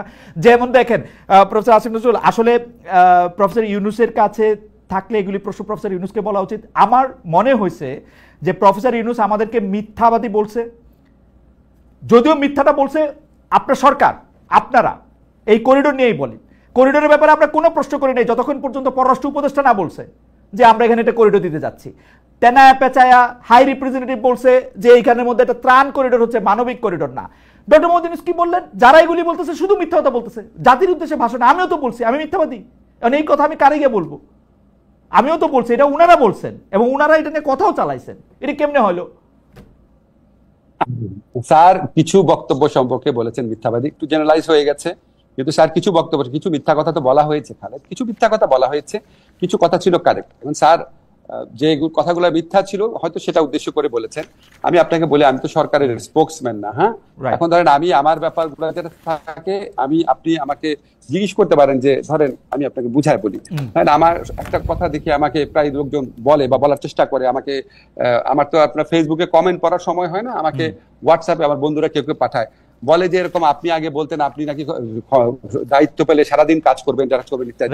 ভাই আমি সারাদিন আপনি তো দেখছেন খালেদ না ভাই, আমি সারাদিনই কাজ করি। আপনাদেরকে অনেস্টলি বলি, আমি সরকারের দায়িত্বে আসার আগে 4-5 ঘন্টার বেশি কাজ করতাম না। আমি এখন কমপক্ষে 12 ঘন্টা কাজ করি। আপনারা যারা সাংবাদিকরা আছেন আমার মন্ত্রণালয়ে যায় দাঁড়ায় থাকেন, দেখেন, আপনারা আমার যারা কলিগ আছে জিজ্ঞেস করেন, আপনারা আমার বলেন আপনার কাজের কোয়ান্টিটি কি। আমি আপনাদেরকে চ্যালেঞ্জ করে বলছি, আমি 10 মাসে আইন মন্ত্রণালয়ে যে কাজ করেছি, বাংলাদেশে কোনো আইনমন্ত্রী 10 মাসে এত কাজ করে নাই। বাংলাদেশে কোনো আইনমন্ত্রী পিপিজিপি এরকম 4000 নিয়োগ দেয় নাই। বাংলাদেশে কোনো আইনমন্ত্রী 16,000 কেস প্রত্যাহারের সিদ্ধান্ত দেয় নাই। 16,000 কেস প্রত্যাহার করতে হয়েছে। এই কেসের যে কাগজপত্র আছে, চার্জশিট আছে এবং অধিকাংশ ক্ষেত্রে এফআইআর আছে, সেগুলিকে পরীক্ষা করে। আমি বলতে কিন্তু আমি আইন মন্ত্রণালয় বুঝাচ্ছি, আমার যত কাজ আছে তার মূল কৃতিত্ব হচ্ছে আমার আইন মন্ত্রণালয় কর্মকর্তারা। তারা তারপর তারা শুক্রবার অফিস করেছে, তারা শনিবার অফিস করেছে, তারা বিয়ন্ড দ্য অফিস আর 7টা 8টা 9টা পর্যন্ত কাজ করেছে, করে এই কাজগুলা করেছে। আমাদের একটা মন্ত্রণালয়ের উদ্যোগ আন্তর্জাতিক অপরাধ আদালত পুনর্গঠন সপ্তাহে আমি এবং পূর্তমন্ত্রী সেখানে কাজের অগ্রগতি দেখতে গিয়েছি। আমরা আপনার সংস্কারের প্রসঙ্গে মেজর যে কোঅর্ডিনেশন, ইমিডিয়েটলি ইমপ্লিমেন্টেবল সংস্কার ভাগ করে করে বিভিন্ন মন্ত্রণালয়কে দিয়েছি। আমরা সংস্কার কাজ, সবচেয়ে বেশি সংস্কার কাজ করেছি। আমরা অন্য মন্ত্রণালয়কে যতভাবে পারা যায় আমাদের ওপিনিয়ন দিয়ে হোক, অ্যাডভাইস দিয়ে হোক, আমাদের কমেন্ট দিয়ে হোক সাহায্য করেছি। প্রত্যেক দিন রুটিন কাজ, আমার অফিসে একদিন আইসেন, এইরকম ফাইল জমে থাকে, সেই ফাইলগুলো ক্লিয়ার করতে হয়, এগুলির বাইরে এগুলি কাজ, রুটিন কাজের বাইরে। খালেদ আমাকে একটু বলতে দিবেন, আমি রুটিন কাজের বাইরে কি কি কাজ করেছি সেটা বললাম। আরেকটা কথা বলি আপনাকে, এই যে কাজ সকাল থেকে রাত পর্যন্ত, এই যে এইখানে এই অফিসে, এই রুমের মধ্যে আমার বিল্ডিং অফিসে বসে মাঝে মাঝে 2টা বাজে কাজ করি। আমি আমাদের যে প্রবাসী কল্যাণের যে একজন কর্মকর্তা আছে, উনাকে ঈদের দিন আমার খেয়াল নাই, আমি কাজ করছিলাম সৌদি আরব, যে আমাদেরকে ড্রাফট এগ্রিমেন্টটা পাঠিয়েছে, সেই এগ্রিমেন্টের ভিত্তিতে আমাদের প্রপোজালটা সেটা আমি নিজে করছিলাম, নিজে করে আমাদের একজন কর্মকর্তাকে পাঠিয়েছি। উনি আমাকে অবাক হয়ে ফোন করছে, বলে স্যার আজকে না ঈদ, আপনি কাজ করতেছেন? আমি অবাক হয়ে বললাম, ঈদ হচ্ছে কি হয়েছে? আমার তো সময় নাই, আমার বন্ধের মধ্যে কাজগুলো আগায় রাখতে হবে। এবং আমার কাছে দুঃখ লাগে কি, যে আমি কি ভাই আপনারে ভিডিও করে দেখাবো সকাল থেকে রাত পর্যন্ত কি কাজ করতেছি? আপনার খবর নেন না, আপনার কাজের কোয়ান্টিটি দেখেন না। আমি তো আপনার বললাম, এই যে চ্যালেঞ্জ করলাম না, 10 মাসে এর চেয়ে বেশি কাজ কে করতে পারে? Humanly possible? খালি আপনাকে কোয়ান্টিটি ওয়াইজ বলি, আমি প্রতিদিন এভারেজে 12 ঘন্টা কাজ করি, এখানে আমি 4-5 ঘন্টা কাজ করতাম। এবং আমি আপনাকে বলি, প্রথম একটা কথা বলি, প্রথম 2 মাস 3 মাস আমি 16 ঘন্টা কাজ করতাম, প্রথম 1 মাস আমি এভারেজে 3 ঘন্টা ঘুমাতাম। আমি জীবনে কোনোদিন, আমি একমাত্র পিএইচডি করার সময় লাস্ট যখন এডিট করছিলাম, ওই লাস্ট 3 মাস এতটুকু কষ্ট করেছি, জীবনে আমি এত কষ্ট করি নাই। আমি প্রফেসর আসিফ নজরুল, আসলে আমাদের একটু সময়, আজকে আমাদেরকে একটু যদি বেশি সময় দেন, আমাদের একটু দেরিও হয়ে গেছে শুরু করতে, কারণ অনেকগুলি বিষয় আসলে অনেক দর্শক শুনতেও চাইছেন। প্রফেসর আসিফ নজরুল, আপনি জানেন যে আমরা একটু আইনের প্রসঙ্গে আপনার একটু দৃষ্টি আকর্ষণ করি, যে গত ফেব্রুয়ারি মাসে আপনি একটি বক্তব্য দিয়েছিলেন, যেখানে আপনি বলেছিলেন যে হুটহাট কাউকে জামিন দেবেন না। আমি আপনাকে কোট করছি, যিনি জামিনের যোগ্য তাকে বঞ্চিত করবেন না। অনেকেই বলছেন, আইন উপদেষ্টার চেয়ারে থেকে আপনি যখন এটি বলছেন, তখন সেটা বিচার বিভাগের, শাসন বিভাগের হস্তক্ষেপের ইঙ্গিত হিসাবে এটিকে দেখতে হবে। শোনেন, আমি 2টা কথা যদি আপনি একসাথে দেখেন, তাহলে হস্তক্ষেপের ইঙ্গিত হবে না। আপনি একটা জিনিস মনে রাখতে হবে, যে আমাদের এখানে বিচার বিভাগও তারা প্রচন্ড আত্মবিশ্বাসহীনতায় ভুগছিল, কারণ শেখ হাসিনার আমলে তাদেরকে দাসত্বের মধ্যে দিয়ে কাজ করতে হয়েছে। তারা কি ডিসিশন নিবে না, প্রত্যেকটা জিনিস আইন মন্ত্রণালয়ের কাছে তাদেরকে বলতে হতো, মুখ চেয়ে থাকতে হতো। এগুলো আপনি জানেন, এগুলো বানানো কথা না, আমি পলিটিক্যাল কেসের কথা বলছি, নর্মাল কেসের না। এখন ধরেন তাদের তো, আমি তো আর ফোন করি না তাদের, আমি তো ডিরেকশন দেই না। জেনারেল যে রুলটা আইনের ক্ষেত্রে, জেনারেল যে রুলটা, সেটাই তো আমি বলেছি, আপনি হুটহাট করে জামিন দিবেন না, আবার যারা ডিজার্ভ করে তাদেরকে বঞ্চিত করবেন না। কারণ আগের আমলে হুটহাট করেই জামিন দেওয়া হতো আওয়ামী লীগের লোকদের, আর যারা পাওয়ার কথা তাদেরকে বঞ্চিত করা হতো বিএনপির লোকদের বা জামাতের লোকদের বা আপনার হেফাজত ইসলামের লোকদের। সেই জন্য আমি কার্ডিনাল প্রিন্সিপালটা বলেছি, কার্ডিনাল প্রিন্সিপালটা আমি ওপেনলি বলেছি। আমি যদি হস্তক্ষেপই করতে চাবো, আমি কি গাধা? আমি কি ওপেনলি বলবো? তাহলে আমি ফোন করে বলবো যে এটা করো। 2টা বিষয় প্রফেসর আসিফ নজরুল, আপনি আইনের শিক্ষক হওয়ার কারণে জুডিশিয়ারিতে যারা আছে তাদের অনেকেই আপনার ছাত্র, এমনকি উচ্চ আদালতেও আপনার ছাত্রদের মধ্যে অনেকে রয়েছেন। কিন্তু আপনি যখন আইন উপদেষ্টা, মানে সরকারের নির্বাহী বিভাগের চেয়ারে বসে যখন এই কথা বলেন, তখন যারা জুডিশিয়ার মানে যারা চালান, তাদের ক্ষেত্রে এটা মনে হইতে পারে কিনা যে স্যার আমাদেরকে ধমক দিচ্ছেন, যে ধমকটা আসলে আপনার দেওয়ার কথা না? যে ধমকটা তো খুব ভালো ধমক, হুটহাট করে জামিন দিবেন না, মানে যেটা জামিন পাওয়ার যোগ্য না সেটা দিবেন না, আর যেটা জামিন পাওয়ার যোগ্য সেটা দিবেন। এটা ধমক কোথায় হলো? এটা সৎ উপদেশ। আমি তো বলেছি যে জামিন পাওয়ার যোগ্য মানে বঞ্চিত করবেন না। এখন আমরা আপিল টু আপিল কম্পেয়ার করি, ধরেন আনিসুল হক সাহেব যদি এই কথা বলতেন শেখ হাসিনার আমলে, আপনি এটা পছন্দ করতেন কিনা বিং ল মিনিস্টার? ঠিক এই কথাটাই আনিসুল হক বললে, হ্যাঁ আনিসুল হক এটা বললে পছন্দ করতাম না, কারণ আনিসুল হক 15 বছর বিএনপির লোকদেরকে যেভাবে জামিন বঞ্চিত করেছেন, উনার আমলে খালেদা জিয়ার যেভাবে বিচার হয়েছে, তারেক রহমানের যেভাবে বিচার হয়েছে, উনার আমলে যেভাবে গুম করা হয়েছে, ওই আমলের প্রেক্ষিতে মনে হতো এই লোকটার মধ্যে অশুভ কোনো চিন্তা আছে, প্রত্যেকটা কথার মধ্যে একটা অশুভ আছে। আমরা তো এগুলি করি নাই, আমরা তো কাউকে গুম করি নাই। না, কিন্তু জামিন দেওয়ার ক্ষেত্রে কি করেছেন প্রফেসর আসিফ নজরুল, আপনি একটু দৃষ্টি আকর্ষণ করতে চাই। ধরেন আমার বন্ধু শাকিল, তার স্ত্রী রূপা, তাদের বিরুদ্ধে যে হত্যা মামলা হয়েছে, সেই হত্যা মামলায় তাদের জামিন পাইতে কোন জায়গায় আটকায়? আমি তো আটকানোর জায়গা দেখি না। মামলা থাক, হত্যা মামলা থাক, আরো 10টা মামলা থাক, কিন্তু তাদেরকে জামিনে কোথায় আটকায়? আমি তো আইনের জামিনে আটকাইতে দেখি না স্যার, আমাকে যদি একটু আলোকিত করতেন। একই তো কথা, সরকারের পছন্দ করে না, আপনারা এখন মানে সরকারের বিরুদ্ধে, সেজন্য আপনি আদালতে রাইখা দিচ্ছেন, মানে তাদের জামিন হবে না। আজকে 10 মাস হয়েছে। আচ্ছা, আমি মাঝখানে আপনার কথা শুনি নাই, বাট আমি বুঝতে পারছি আপনি শাকিল, ফারজানার উপর কথা বলেছেন। দেখেন, আপনাকে আমি একটা স্পষ্ট কথা বলি, আপনারা একটু জিনিস লক্ষ্য করবেন, কিছু ক্ষেত্রে কিন্তু আমরা বিচারিক আদালতে থেকে জামিন হয়েছে, কিছু ক্ষেত্রে হওয়ার পরই আপনার স্বরাষ্ট্র মন্ত্রণালয় থেকে শোন অ্যারেস্ট দেখিয়েছে, কারণ অন্য কেউ লোক মামলা করে দিয়েছে। যেমন একটা এক্সাম্পল আপনাকে বলি, ইঞ্জিনিয়ার মোশাররফ, সাবেক এমপি দবিরুল ইসলাম, ওনারা অসুস্থ, ওনারা কিন্তু জামিন পেয়েছে, 3-4টা মামলা জামিন পেয়েছে। তারপর সাথে সাথে জামিন পাওয়ার সাথে সাথে, এখন বিএনপি করে না জামাত করে নাকি ছাত্ররা করে আমি জানি না, সাথে সাথে একটা মামলা হয়, সাথে সাথে শোন অ্যারেস্ট দেখায়। আপনি এগুলি স্ক্রুটিনাইজ করে দেখেন। কিছু ক্ষেত্রে ধরেন একটা গণ আন্দোলনের পর, যেখানে গণ অভ্যুত্থানের পর, যেটা একটা বিপ্লবের সম্ভাবনা সম্পর্ক, যেখানে সত্যি 1000 থেকে 1500 লোক মারা গেছে, যেখানে হাজার হাজার লোকের অঙ্গহানি হয়েছে, যেখানে এত বড়, আপনি খেয়াল করেন খালেদ, যখন এরশাদ আমলে টোটাল 9 বছরে 42 জন মারা গেছে, তারপরে মানুষ 2-3 সপ্তাহে 1000-1500 লোক মারা যাওয়ার পর মানুষের মনে যেই ক্রোধ তৈরি হয়, মানুষের মনে বিচার বিভাগ পুলিশের প্রতি যে রাগ তৈরি হয়, যে 15 বছরে তুমি আমার জামিন দাও নাই, 15 বছরে তুমি আমার ফলস কেসে ঢুকাইছো, তখন বিচারক কি নিজেই ভয় পায় কিনা, বিচারক কি সেনসিটিভিটির বিচারে সে নিজেই জামিন দিতে ভয় পায় কিনা, সেটা তো জিজ্ঞেস করার এখতিয়ার আমার নাই। এগুলি অনেক কিছু ডাইমেনশন আছে। এই পরিস্থিতি বাংলাদেশে কখনো হয় নাই।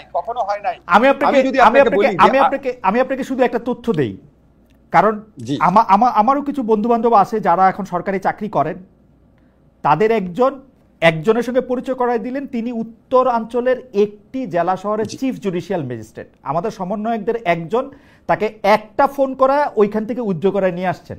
এই হচ্ছে গল্প। তারপরে আর স্বাভাবিকভাবে মামলা কার্যটা কেমনে চলবে? আর আমাদের দর্শকদের মধ্যে দুইটা জায়গায়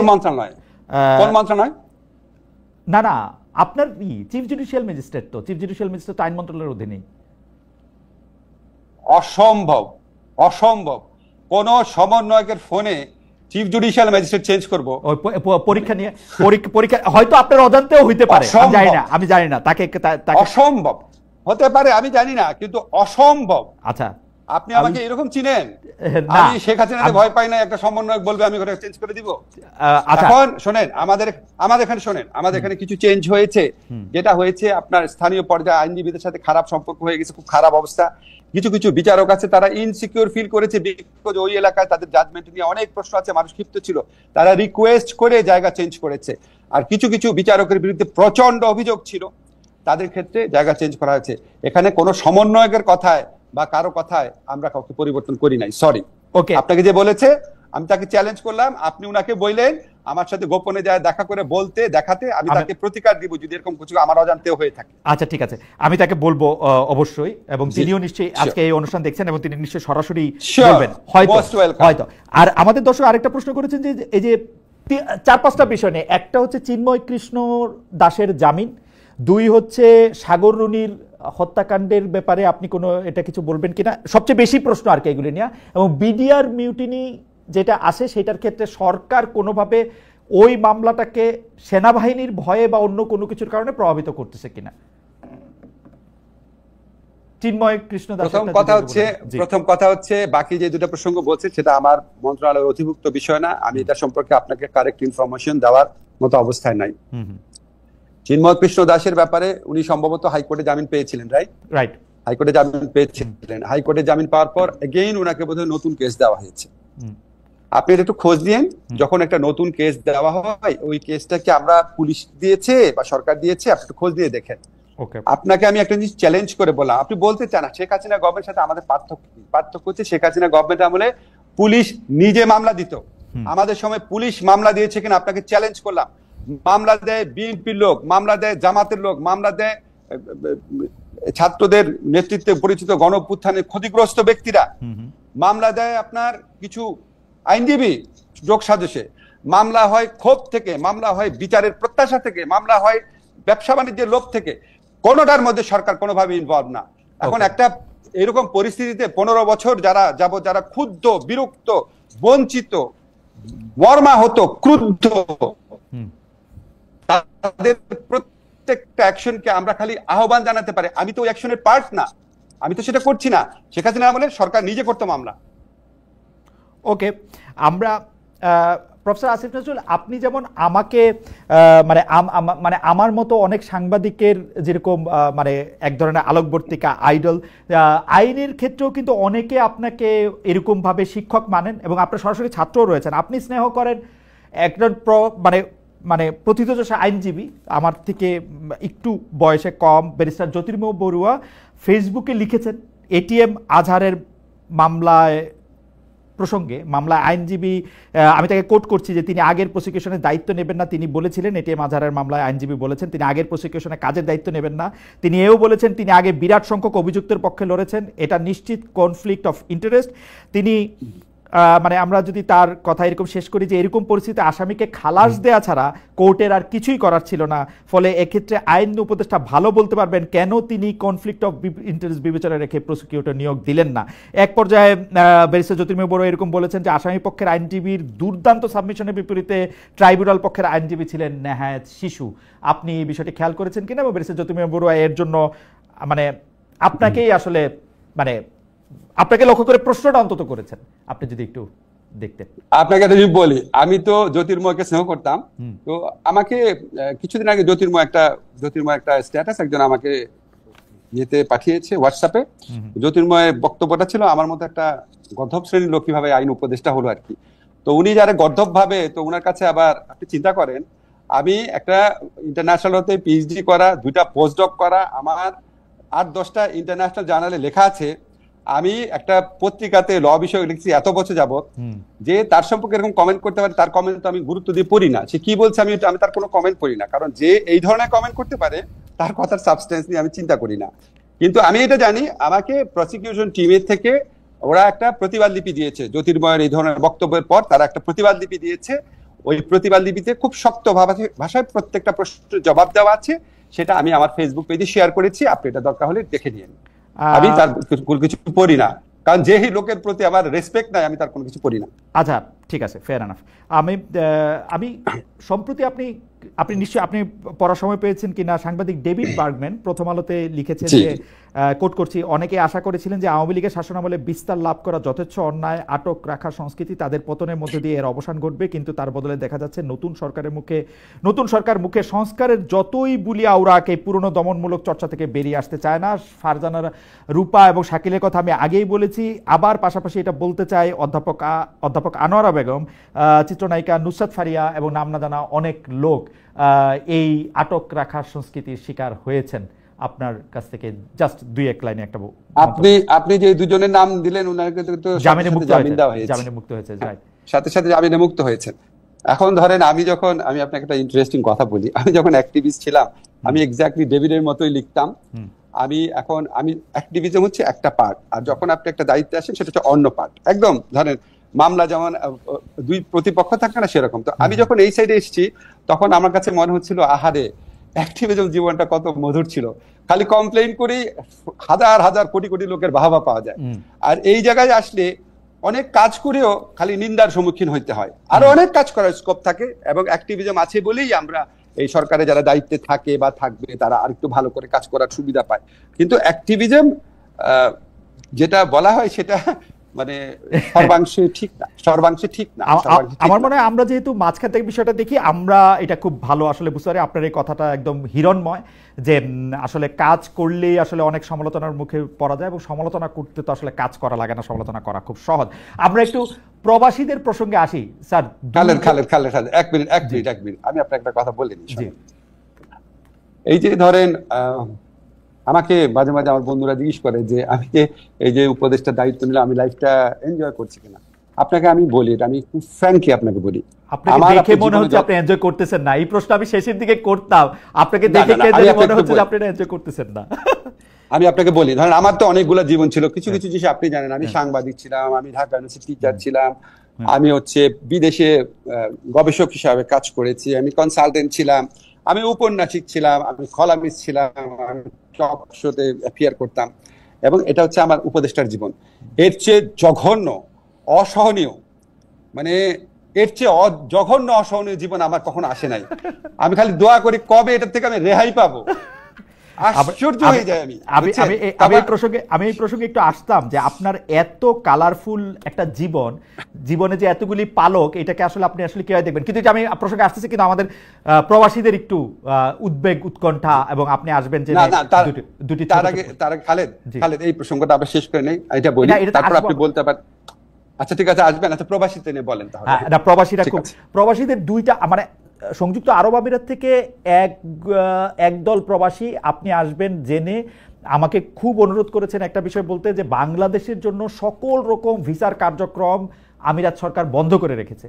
এই ক্ষেত্রে আপনারা কোনো পরিকল্পনা করে এটা থেকে মুক্তি দিতে পারবে কিনা? পৃথিবীর অন্যান্য দেশের যারা শ্রমিক শ্রেণীর অন্যান্য দেশের লোক আছে তাদের জন্য ভিসার ব্যবস্থা আছে, শুধু আমাদের দেশের লোকের জন্য নাই।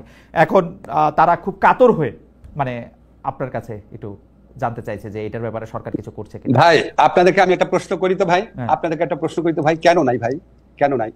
আপনারা যারা প্রবাসে কাজ করেন, আপনাদের মধ্যে 99% মানুষ অত্যন্ত সৎ, অত্যন্ত অনেস্টলি কাজ করেন, কিন্তু 1% হলেও মানুষ আছে যারা সেখানে আপনার যে সমস্ত কাজ করেন সেটা ওখানকার লোকদেরকে প্রচন্ড ক্ষুব্ধ করে। আপনারা জানেন যে এখানে আপনার ওরা বাংলাদেশ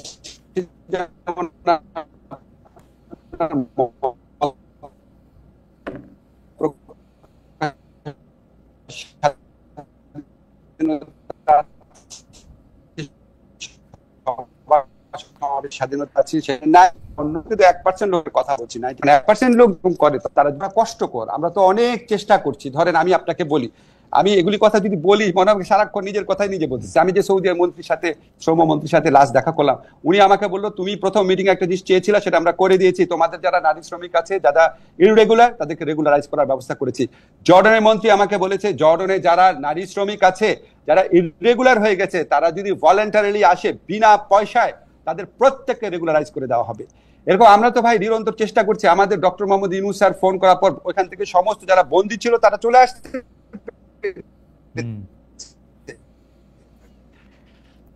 কিন্তু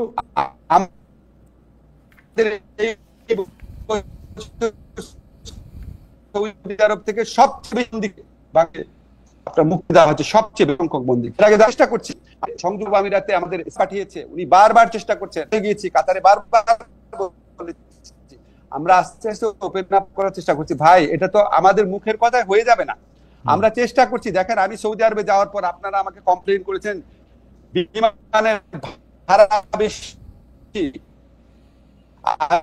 আমি এসে পরের দিন সকালবেলা স্যারের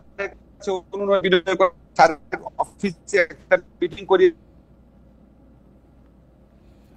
আমাদের সেটা খোলাটা আমি যতই চেষ্টা করি, এটা আমার নিয়ন্ত্রণাধীন বিষয় না, কিন্তু আমরা চেষ্টা করে যাচ্ছি। শুধু একটা বিষয় যে সরকার পরিবর্তনের সঙ্গে এটার কোনো সম্পর্ক আছে? মানে হাসিনা সরকারের আমলে উনাদের অবস্থা ভালো ছিল, সরকার খুব বেশি খেয়াল খবর রাখতো, আপনার সরকার কম রাখতেছে, ব্যাপারটা কি এরকম কোনো কারণে? শেখ হাসিনা সরকার যতগুলা বন্ধ হয়েছে, ইউএই বলেন, বাহরাইন বলেন, সব শেখ হাসিনা সরকারের আমলে বন্ধ হয়েছিল। ওকে, আমাদের আমলে বরং সৌদি আরবে লোক পাঠানো বেড়েছে, জর্ডনে লোক পাঠানো বেড়েছে। আমাদের আমলে বরং ইউএইতে মার্কেট ইনশাআল্লাহ তাড়াতাড়ি খুলে যাবে। আচ্ছা ঠিক আছে, এটা একটা আসার কথা।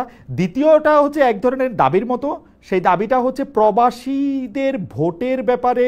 আসলে আপনি এটাকে কি মনে করেন, এটা আইন সংশোধন করে প্রবাসীদের ভোট দেওয়ার ব্যবস্থাটা করা উচিত কিনা? দুই হচ্ছে প্রবাসীরা যাতে সংসদ সদস্য হতে পারে, সেইটা আসলে রাখা উচিত কিনা 66 ঘ চেঞ্জ করে? ভাই দ্বিতীয়টা আমি বলতে পারবো না, ওটা তো সংবিধান পরিবর্তন সংক্রান্ত বিষয় আছে। প্রবাসীদের ভোটাধিকার প্রদান করার জন্য ডক্টর মোহাম্মদ ইউনূস দৃঢ়ভাবে সংকল্পবদ্ধ। উনি আমাকে একটা কাজ দিয়ে গেছেন ইংল্যান্ডে যাওয়ার আগে, যে কনসার্ন বিশেষজ্ঞদের সাথে বসে প্রবাসীদের জন্য সবচেয়ে ভালোভাবে কিভাবে ভোট নেওয়া সম্ভব হয় সেটা যেন আমরা ওয়ার্কআউট করে রাখি। উনি আসলে উনাকে বলবো, ইলেকশন কমিশনকে জানানো হবে, ইলেকশন কমিশনও চেষ্টা করছে। আমরা মানে কি বলবো, এর চেয়ে বড় আনন্দ আর কিছুই হবে না আমাদের জন্য। আমরা প্রবাসীদের ভোটাধিকার প্রতিষ্ঠা করার জন্য যত প্রচেষ্টা সম্ভব সমস্ত কিছু করবো, এটা বদ্ধপরিকর। এবং আমার কাছে মনে হয় স্যার যাওয়ার আগে সবচেয়ে বেশি যে জিনিসগুলো চায় তার মধ্যে এটা অন্যতম। ইনশাল্লাহ এটা আমরা করতে পারবো। আমি যেহেতু একটু প্রবাসে থাকি, আমাকে কিন্তু এই যে অনেকে বলতে থাকেন যে আমরা যেহেতু 27 বিলিয়ন ডলার যেহেতু রেমিটেন্স হিসেবে বাংলাদেশে যায়, এটা নিশ্চয়ই আরো বাড়বে, আরো আকর্ষণ সৃষ্টি হবে বাংলাদেশটা ওর পরবর্তী জেনারেশনের কাছে আকর্ষণীয় করার জন্য। আপনারা এটা নিয়ে কখনো ভাববেন কিনা যে উনারা যাতে রাজনীতিতে প্রত্যক্ষভাবে আসতে পারে, যারা আসতে চান দ্বৈত নাগরিকদের মধ্যে কেউ? যারা আসতে চান ওনারা তো আসতে পারছেন, সমস্যা হচ্ছে না তো। এই যে দ্বৈত নাগরিকত্ব থাকলে সংসদ হওয়া যায় না, যে সংসদ সদস্য হওয়া যায় না, যে 66 2 গ। এটা অনেক বড় সাংবিধানিক প্রশ্ন, এটা আপনার রাজনৈতিক ঐক্যমত ছাড়া সম্ভব না। ওকে, এটা নিয়ে আমরা সিরিয়াসলি চিন্তা করি না। আপনারা বলেছেন, ঠিক আছে, আমি এটা কথা বলে দেখব কিছু করার স্কোপ আছে না। আচ্ছা ঠিক আছে। আমার একটা এটা এটা এটা এটা হচ্ছে যে আপনার যেহেতু ক্ষুরোধার, আমি এটাকে কি বলবো, রাজনৈতিক বিশ্লেষক হিসাবে আপনি অনেক দূর দেখতে পান, সেই জন্য আমি আপনার কাছ থেকে একটু এই বিষয়টা একটু জানতে চাইবো যে অনেকে বলতেছে যে এই প্রফেসর ইউনূসের সঙ্গে জনাব তারেক রহমানের যে সম্ভাব্য বৈঠক, মানে বৈঠকটা আসলে এখন ঘোষণাই করা হয়ে গেছে, সম্ভাব্য আমি বলবো না, সম্ভাব্য যে আলোচ্য, সেইটার সফলতার উপর বাংলাদেশের রাজনীতির বা মাঠের উত্তাপ প্রশমনের এবং রাজনীতিটার একটা দিক ঠিক হওয়ার একটা বড় সম্পর্ক আসে। আপনিও কি তাই মনে করেন কিনা? এবং যদি আপনি তাই মনে করেন তাইলে কি মানে এই ক্ষেত্রে নির্বাচনের ডেটে আপনি পরিবর্তন দেখেন কিনা, মানে April two February, February to December, মানে উনিও 2 মাস আগাইলেন, উনি 2 মাস পিছাইলেন, এরকম কিছু দেখেন কিনা? আমি মনে করি অবশ্যই এটা অত্যন্ত গুরুত্বপূর্ণ ভূমিকা। আপনি দেখেন পাবলিক স্ফিয়ারে বিএনপিকে অনেকভাবে অনেক সমালোচনা করা হয়। আমি কয়েকটা জিনিস আপনাকে বলি। আমরা যখন রাজনৈতিক দলগুলোর সাথে মিটিং এ বসি, আপনার কি বিশ্বাস হবে আমরা বিএনপির 2 জন ডাকলে জামাতেরও 2 জন ডাকি, এনসিপিরও 2 জন ডাকি। এমনকি এমন প্রোগ্রাম আছে যেখানে গণতান্ত্রিক বাম মঞ্চ যে মান্না ভাইদের, সেখান থেকে দাওয়াত পেয়েছে 3 জন, বিএনপি থেকে দাওয়াত পেয়েছে 2 জন। বিএনপি এগুলি নিয়ে কোনোদিন কমপ্লেইন করে নাই। বিএনপি প্রত্যেকটা সংস্কারের মিটিং এ সবচেয়ে বেশি অংশগ্রহণ করেছে বিএনপি, 3 দিন টানা অংশগ্রহণ করেছে। অধিকাংশ আপনি দেখবেন ফটো কার্ড বানায় বিএনপিকে ভিলেনাইজ করার চেষ্টা করা হয়, অধিকাংশ সংস্কার প্রস্তাব তারা রাজি হয়েছে, কিছু কিছু ফরম্যাটের তাদের আপত্তি রয়েছে। তো এই সমস্ত পরিপ্রেক্ষিতে আর বিএনপির জনপ্রিয়তা, সেই পরিপ্রেক্ষিতে আমি তো মনে করি যে বিএনপির মতো একটা দলের মানে উনি সবচেয়ে প্রধান নেতা এখন, যেহেতু বেগম জিয়া এখন ওইভাবে কাজ করছেন না, তো উনার সাথে বৈঠকটা তো অত্যন্ত গুরুত্বপূর্ণ। সেখানে যে দূরত্বটা আছে, সেখানে কয়েকটা জিনিস আপনি পজিটিভ দিকটাও দেখেন। নির্বাচনের সম্ভাব্য লাস্ট ডেট ছিল 30 জুন, সেখান থেকে প্রায় 1.5 মাস এগিয়ে এসেছে, ঠিক আছে, এটা একটা পজিটিভ দিক। সেকেন্ড দিক হচ্ছে একটা ডেট ঘোষণা করা হয়েছে, ফার্স্ট 15 days of এপ্রিল। এখন ধরেন এইটুক পজিটিভ যদি হয়, এখন যদি আমি তো মনে করি এখন বাংলাদেশের রাজনীতিতে প্রধান যে 3টা স্টেক হোল্ডার আছে, বিএনপি, জামাত এবং ছাত্রদের দল এনসিপি, এটার মধ্যে যদি অন্তত 2টা দল একসাথে একটা ধরেন মিলে স্যারের কাছে বলে বা কনভিন্স করার চেষ্টা করে যে আপনি ফেব্রুয়ারিতে ইলেকশন দেন বা রোজার আগে ইলেকশন দেন, তখন হয়তো সরকারের পক্ষে হয়তো পুনর্বিবেচনা করার হয়তো সুযোগ সৃষ্টি হবে, বা হয়তো অন্যান্য কনসিডারেশন আছে। বিকজ এই ডেটটা মেইনলি, এটা তো এত গুরুত্বপূর্ণ সিদ্ধান্ত তো স্যার নেয়, স্যার আমাদের বিভিন্ন ব্যাপারে অভিমত নিয়েছে। তো ওই যদি আপনার শোনেন, আমার কাছে না ইলেকশনটা ফেব্রুয়ারিতে হবে নাকি এপ্রিলের 5-6 তারিখে হবে, তার চেয়ে অনেক ইম্পর্টেন্ট হচ্ছে যে এটা যে এপ্রিলের প্রথমার্ধে বলেছে, এটা থেকে 1 দিনও যেন না পিছায়, একটা নাম্বার। 2 নাম্বার হচ্ছে ইলেকশনটা যেন অত্যন্ত অবাধ, সুষ্ঠু, নিরপেক্ষ হয়। যদি এই 2টা জিনিস এনশিওর করা যায়, তাহলে এই 1.5 মাসের সময়ের পার্থক্য খুব বড় কিছু হবে না। এপ্রিলে রাখলেও সমস্যা হবে না, ফেব্রুয়ারিতে আনলেও সমস্যা হবে না। এখন এই জিনিসটা আমরা সবাই মিলে বুঝে, আমরা এত স্ট্রাগলের পথ একসাথে আসছি, এই পথটুকু যদি আমরা একসাথে যেতে পারি, সেটা আমার মানে ব্যক্তি আসিফ নজরুল সাহেবের প্রত্যাশা থাকবে। প্রফেসর আসিফ নজরুল, আমাদের শেষ প্রসঙ্গ, এইবার একটু আপনার বিষয়ে আমরা একটু কথা বলতে চাই। আপনি আসলে অনেক ব্যস্ত থাকার কারণে সোশ্যাল মিডিয়ায় সময় দিতে পারেন না হয়তো বেশি খুব একটা। আপনি খেয়াল করলে দেখবেন আপনাকে নিয়ে প্রফেসর ইউনূসের পর আপনি হচ্ছেন সবচেয়ে বেশি মোস্ট টকড পারসন ইন, মানে সবচেয়ে বেশি কথা বলার লোক হচ্ছেন আপনি, যে যাকে নিয়ে কথা হয় এবং সুন্দর সুন্দর ট্রলও হয় আপনাকে নিয়ে। সুন্দর সুন্দর ট্রলের মধ্যে কেউ হয়তো আপনাকে আপনার মুখের বা বলার বাচনভঙ্গি নকল করে হায় আল্লাহ জানো খালেদ বা ওরকম করেও আসলে অনেকগুলি কথা আছে। এর মধ্যে একটা কথা হচ্ছে যে আপনাকে আমি একটু প্রশ্ন করতেই চাই, আপনি এরকম একটা কথা বলেছিলেন, আপনি যদি কখনো মন্ত্রী হন বা রাষ্ট্রের কোনো দায়িত্ব আপনি পান, তাহলে আপনি দিনরাত কাজ করবেন এবং সেই কাজ করে আপনি আর কোনো দিকে তাকাবেন এবং অনেক কিছু আপনি করতে পারবেন যেটা আসলে আপনি করতে চান। আমাদের প্রশ্ন 10 মাস পার হয়েছে, আপনি হয়তো বড়জোর এখনকার যে টাইমলাইন অনুযায়ী বড়জোর আর 10 মাস আপনি থাকবেন, তারপরে আমরা আশা করতেছি যে আপনি বাংলাদেশের প্রেসিডেন্ট হন, সেটাও আমরা আশা করতে পারি, কিন্তু আপনি কোনো রাজনৈতিক দলে যোগ দিবেন কিনা সেটা আমরা জানি না। সুতরাং মনে করতেছি আপনি আর হয়তো সরকারি দায়িত্বে থাকবেন না। তো সেই জন্য আপনার এই 10 মাস কেমন গেল, কেমন যাচ্ছে, আপনি কেমন এনজয় করতেছেন? আমার পার্সোনালি মনে হচ্ছে আপনি অনেক এনজয় করতেছেন না। আপনি বারাক ওবামা একটা কথা বলেছিলেন যে এই ক্ষমতায় থাকার শেষ কয় মাসে উনি অনেক বুড়িয়ে গিয়েছিলেন। তো আপনাকে দেখেও আমার এরকম মনে হইতেছে যে ওই এইটা আসলে আপনার কেমন ছিল, যে এই 10 মাস আপনি যদি আমাদের বলেন। আপনাকে তো আমি তো বলেন, এটা অকল্পনীয় পরিশ্রমের কাজ, অকল্পনীয় পরিশ্রম। আমি আপনাদের যেটা বলতাম যে দিনে রাত কাজ করব, আমি সত্যি দিনে রাত কাজ করি। আপনারা যতভাবে পারেন ইনফরমেশন নিয়ে জিজ্ঞেস করে দেখেন, আমার মন্ত্রণালয়ে ক্যামেরা ফিট করে রাখেন কয়টার সময় আসি, আমার যাতে যারা রাত 1-2টা পর্যন্ত মিটিং করে নাম দিয়ে দেবো, কেউ যদি ইনভেস্টিগেট করতেন আইসেন আমার কাছে। হ্যাঁ, 12-14 ঘন্টায় কাজ করি, এত পরিশ্রমের ধাক্কা পড়েছে। তারপর বিশাল টেন্স মুহূর্ত, ধরেন আমার সবচেয়ে কষ্ট লাগে, ধরেন যেই কাজের সাথে আমার বিন্দুমাত্র সম্পর্ক নাই, সেটার দায় দায়িত্ব যখন আমাকে দেওয়া হয়, আমার খুব কষ্ট লাগতো। এখন একসেপ্ট করে নিয়েছি, কিছু করার নাই। আরেকটা জিনিস হচ্ছে, ধরেন আমি কিছু জিনিস চাচ্ছি হয়তো, কিন্তু আমি করতে পারছি না। ধরেন আমি ল ডিপার্টমেন্টে যখন টিচার ছিলাম, আমি যেটা চাইতাম সেটা কি করতে পারতাম? তা আমি তো সরকারি 23 জন মন্ত্রীর একজন মন্ত্রী, তো আমি যেটা চাচ্ছি সেটা সবসময় হচ্ছে না। কিছু ক্ষেত্রে এটা আমার জন্য একটু কষ্টদায়ক হয়, বেদনাদায়ক হয়। কিছু ক্ষেত্রে আমার কাছে মনে হয় যে যারা আমাকে মনে করতো, ধরেন যাদের সাথে আমি বিবৃতি দিতাম, যারা হিউম্যান রাইটস নিয়ে কাজ করতো, তারা কিভাবে যে এরকম সিচুয়েশন হচ্ছে, আসিফ নজরুল এটা একসেপ্ট করছে, এই করছে, তাদের তো আমি আর বলতে পারছি না। সেটা আমি তো ইন্ডিভিজুয়াল, আমার কথা আমি একসেপ্ট করছি না কোনোটাই বলতে পারছি না। এগুলি সব খারাপ ফিলিংস এর কথা। আপনাকে আমি একটা জিনিস বলি, আমি অনেস্টলি বলছি, উইথ হাইন্ডসাইট যদি আমাকে দেখানো হতো মন্ত্রিত্ব এই উপদেষ্টা জীবন হচ্ছে কোনো দিন আমি রাজি হতাম না, প্রশ্নই আসে না। কিন্তু আপনাকে একটা কথা আমি বলি, আমার একটা অপার আনন্দের জায়গা আছে, এটা আপনাকে আমার বলতেই হবে। সেটা না হলে এটা একটা অপরাধমূলক কাজ হবে। সেটা হচ্ছে আমি কিছু কাজ করার সুযোগ পাই, কিছু দায়িত্ব পালন সুযোগ পাই, সেটা আমাকে অপার আনন্দ দেয়, যেটা আমি এই অ্যাডভাইজার পজিশনে না আসতে করতে পারতাম না। যেমন ধরেন আমাদের মাহমুদুর রহমান ভাই, ওনাকে আমি খুব পছন্দ করি। ওনার প্রেস যখন আটকে রাখা হচ্ছিল, যখন ওনার প্রেসের এই কাগজপত্র নাই পুড়ে ঢুড়ে গেছে, এই জন্য অনেক ধরনের আপনার আমলাতান্ত্রিক জটিলতা দেখে যখন এটা ছাড়াচ্ছিল না, তখন আমি একটা প্রত্যক্ষ ভূমিকা রেখেছিলাম, যেটা তাড়াতাড়ি করে যেন দিয়ে দেওয়া হয়। আমি যেদিন দেওয়া হয়েছে, আমার কাছে আবদাল ভাই এসেছিলেন, ওনার পত্রিকা নির্বাহী সম্বন্ধে আমার প্রচন্ড ভালো লেগেছে। আবার ধরেন যে আবু বকর আছে না, আপনার ঢাকা বিশ্ববিদ্যালয়ে মারা গিয়েছিল, আবু বকরের ছোট ভাই, আবু বকরের বাবা আমার সাথে দেখা করতে এসেছিলেন। ওনারা প্রচন্ড দরিদ্র জীবন যাপন করেন। তো আবু বকরের ভাইয়ের একটা চাকরি, ছোটখাটো চাকরি যখন ব্যবস্থা করতে পেরেছি, আমার প্রচন্ড আনন্দ লেগেছে। আমার এখানে একটা আহত ছেলে যখন আসার পর আমাদের মন্ত্রী হিসাবে সর্বোচ্চ 50,000 টাকা পর্যন্ত দেওয়ার একটা বাজেট আছে, একটা খাত আছে। খুব অল্প 6 লাখ 10 লাখ টাকা, কিন্তু একবারে 50,000 পর্যন্ত দিতে পারি।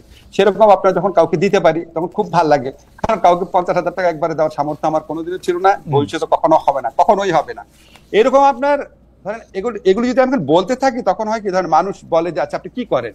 এখন আমি যদি প্রত্যেকদিন কি করেছি বলতে থাকি, কতগুলা লোক আসে দেখা করে, তাদের সমস্যা সমাধানের চেষ্টা করি, এটা যদি বলতে থাকি শোনেন, তখন তো এটা একটা অসহনীয় ব্যাপারে পরিণত হবে যে এই লোকটা কি পাগল লাগে, সারাদিন কি ভালো কাজ করছে এটা বলতে থাকে।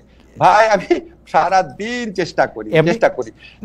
যদি আমি কম পারি, তাহলে মনে করেন আপনারা যারা সমালোচনা করবেন, ভাই আপনার চেয়ে আমার বুদ্ধি কম, আপনার চেয়ে আমার অভিজ্ঞতা কম, আপনার চেয়ে আমার পড়াশোনা কম, হয়তো এই কারণে, কিন্তু চেষ্টা, ইচ্ছা, প্রচেষ্টা এর একটাও হয়তো ঠিক না। কিন্তু প্রফেসর আসিফ নজরুল, আমি যদি আপনাকে প্রশ্ন করি, আপনি যেহেতু শিক্ষক মানুষ, আপনার এই 10 মাসের এই উপদেষ্টা জীবনে আপনি যা করেছেন, তাতে কি আপনাকে পাস মার্ক দিবেন, এভারেজ মার্ক দিবেন, এভারেজ গ্রেড দিবেন, কি দিবেন? আমি কোনো মার্কস দিব না, আপনারা মার্কস দিবেন।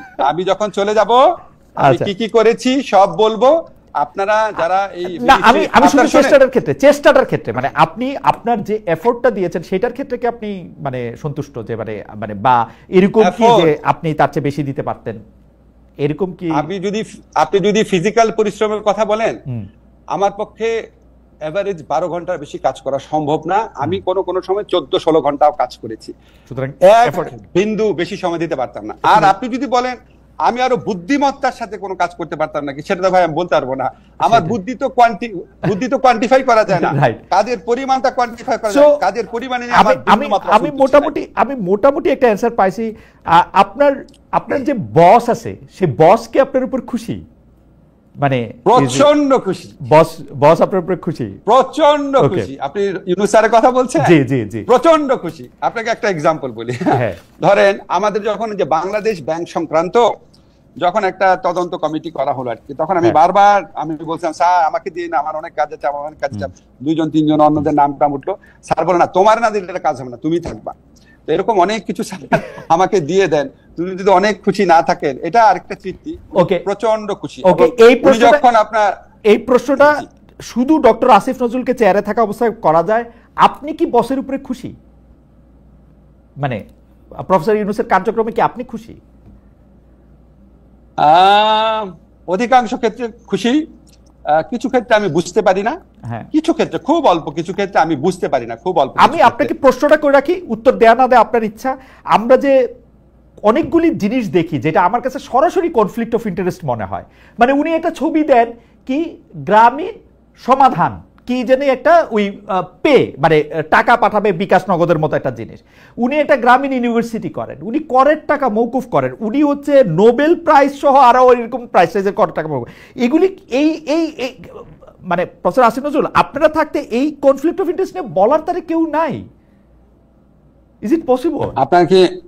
আপনি আমাকে যেভাবে বললেন আমি সেভাবে চিন্তা করি নাই এতগুলা জিনিস। কিছু ক্ষেত্রে আমি জানি, কিছু ক্ষেত্রে আমি জানি, একটা ক্ষেত্রে অন্তত আমি জানি যেটা অনেক আগে আবেদন করে রাখা হচ্ছিল, বারবার গত সরকার দিচ্ছিল না দেখে নরমাল প্রসেস এটা হয়েছে, অনেক আগে আবেদন করা হয়েছে। আপনাকে একটা কথা বলি, মানে খালেদা জিয়ার জামিন সবগুলা হয়ে গেল, তো এটাও তো আপনার দীর্ঘদিন যাবত হচ্ছিল না। এখন যখন দীর্ঘদিন যাবত একটা জিনিস আটকে রাখা হয়, তারপর যখন এটা রেগুলারাইজ করার সুযোগ হয় তখন একসাথে হয়ে যায়, তখন এগুলি মনে হয় যেটা হয়তো দৃষ্টিকটু, কিন্তু হয়তো এগুলি অনেক আগে ডিজার্ভিং ছিল। একটা ক্ষেত্রে আমি নিশ্চিতভাবে জানি, বাকিগুলা জানি না, অনেক আগে ডিজার্ভিং ছিল, অনেক আগে আবেদন করা হয়েছিল, অনেক প্রতিবন্ধকতা সৃষ্টি করে আটকে রাখা হয়েছিল। এখন এটা আটকে রাখে নাই, নরমাল প্রসেস হয়েছে, এখন আটকে রাখবে কারণ তো কারোটাই আটকে রাখা হচ্ছে না।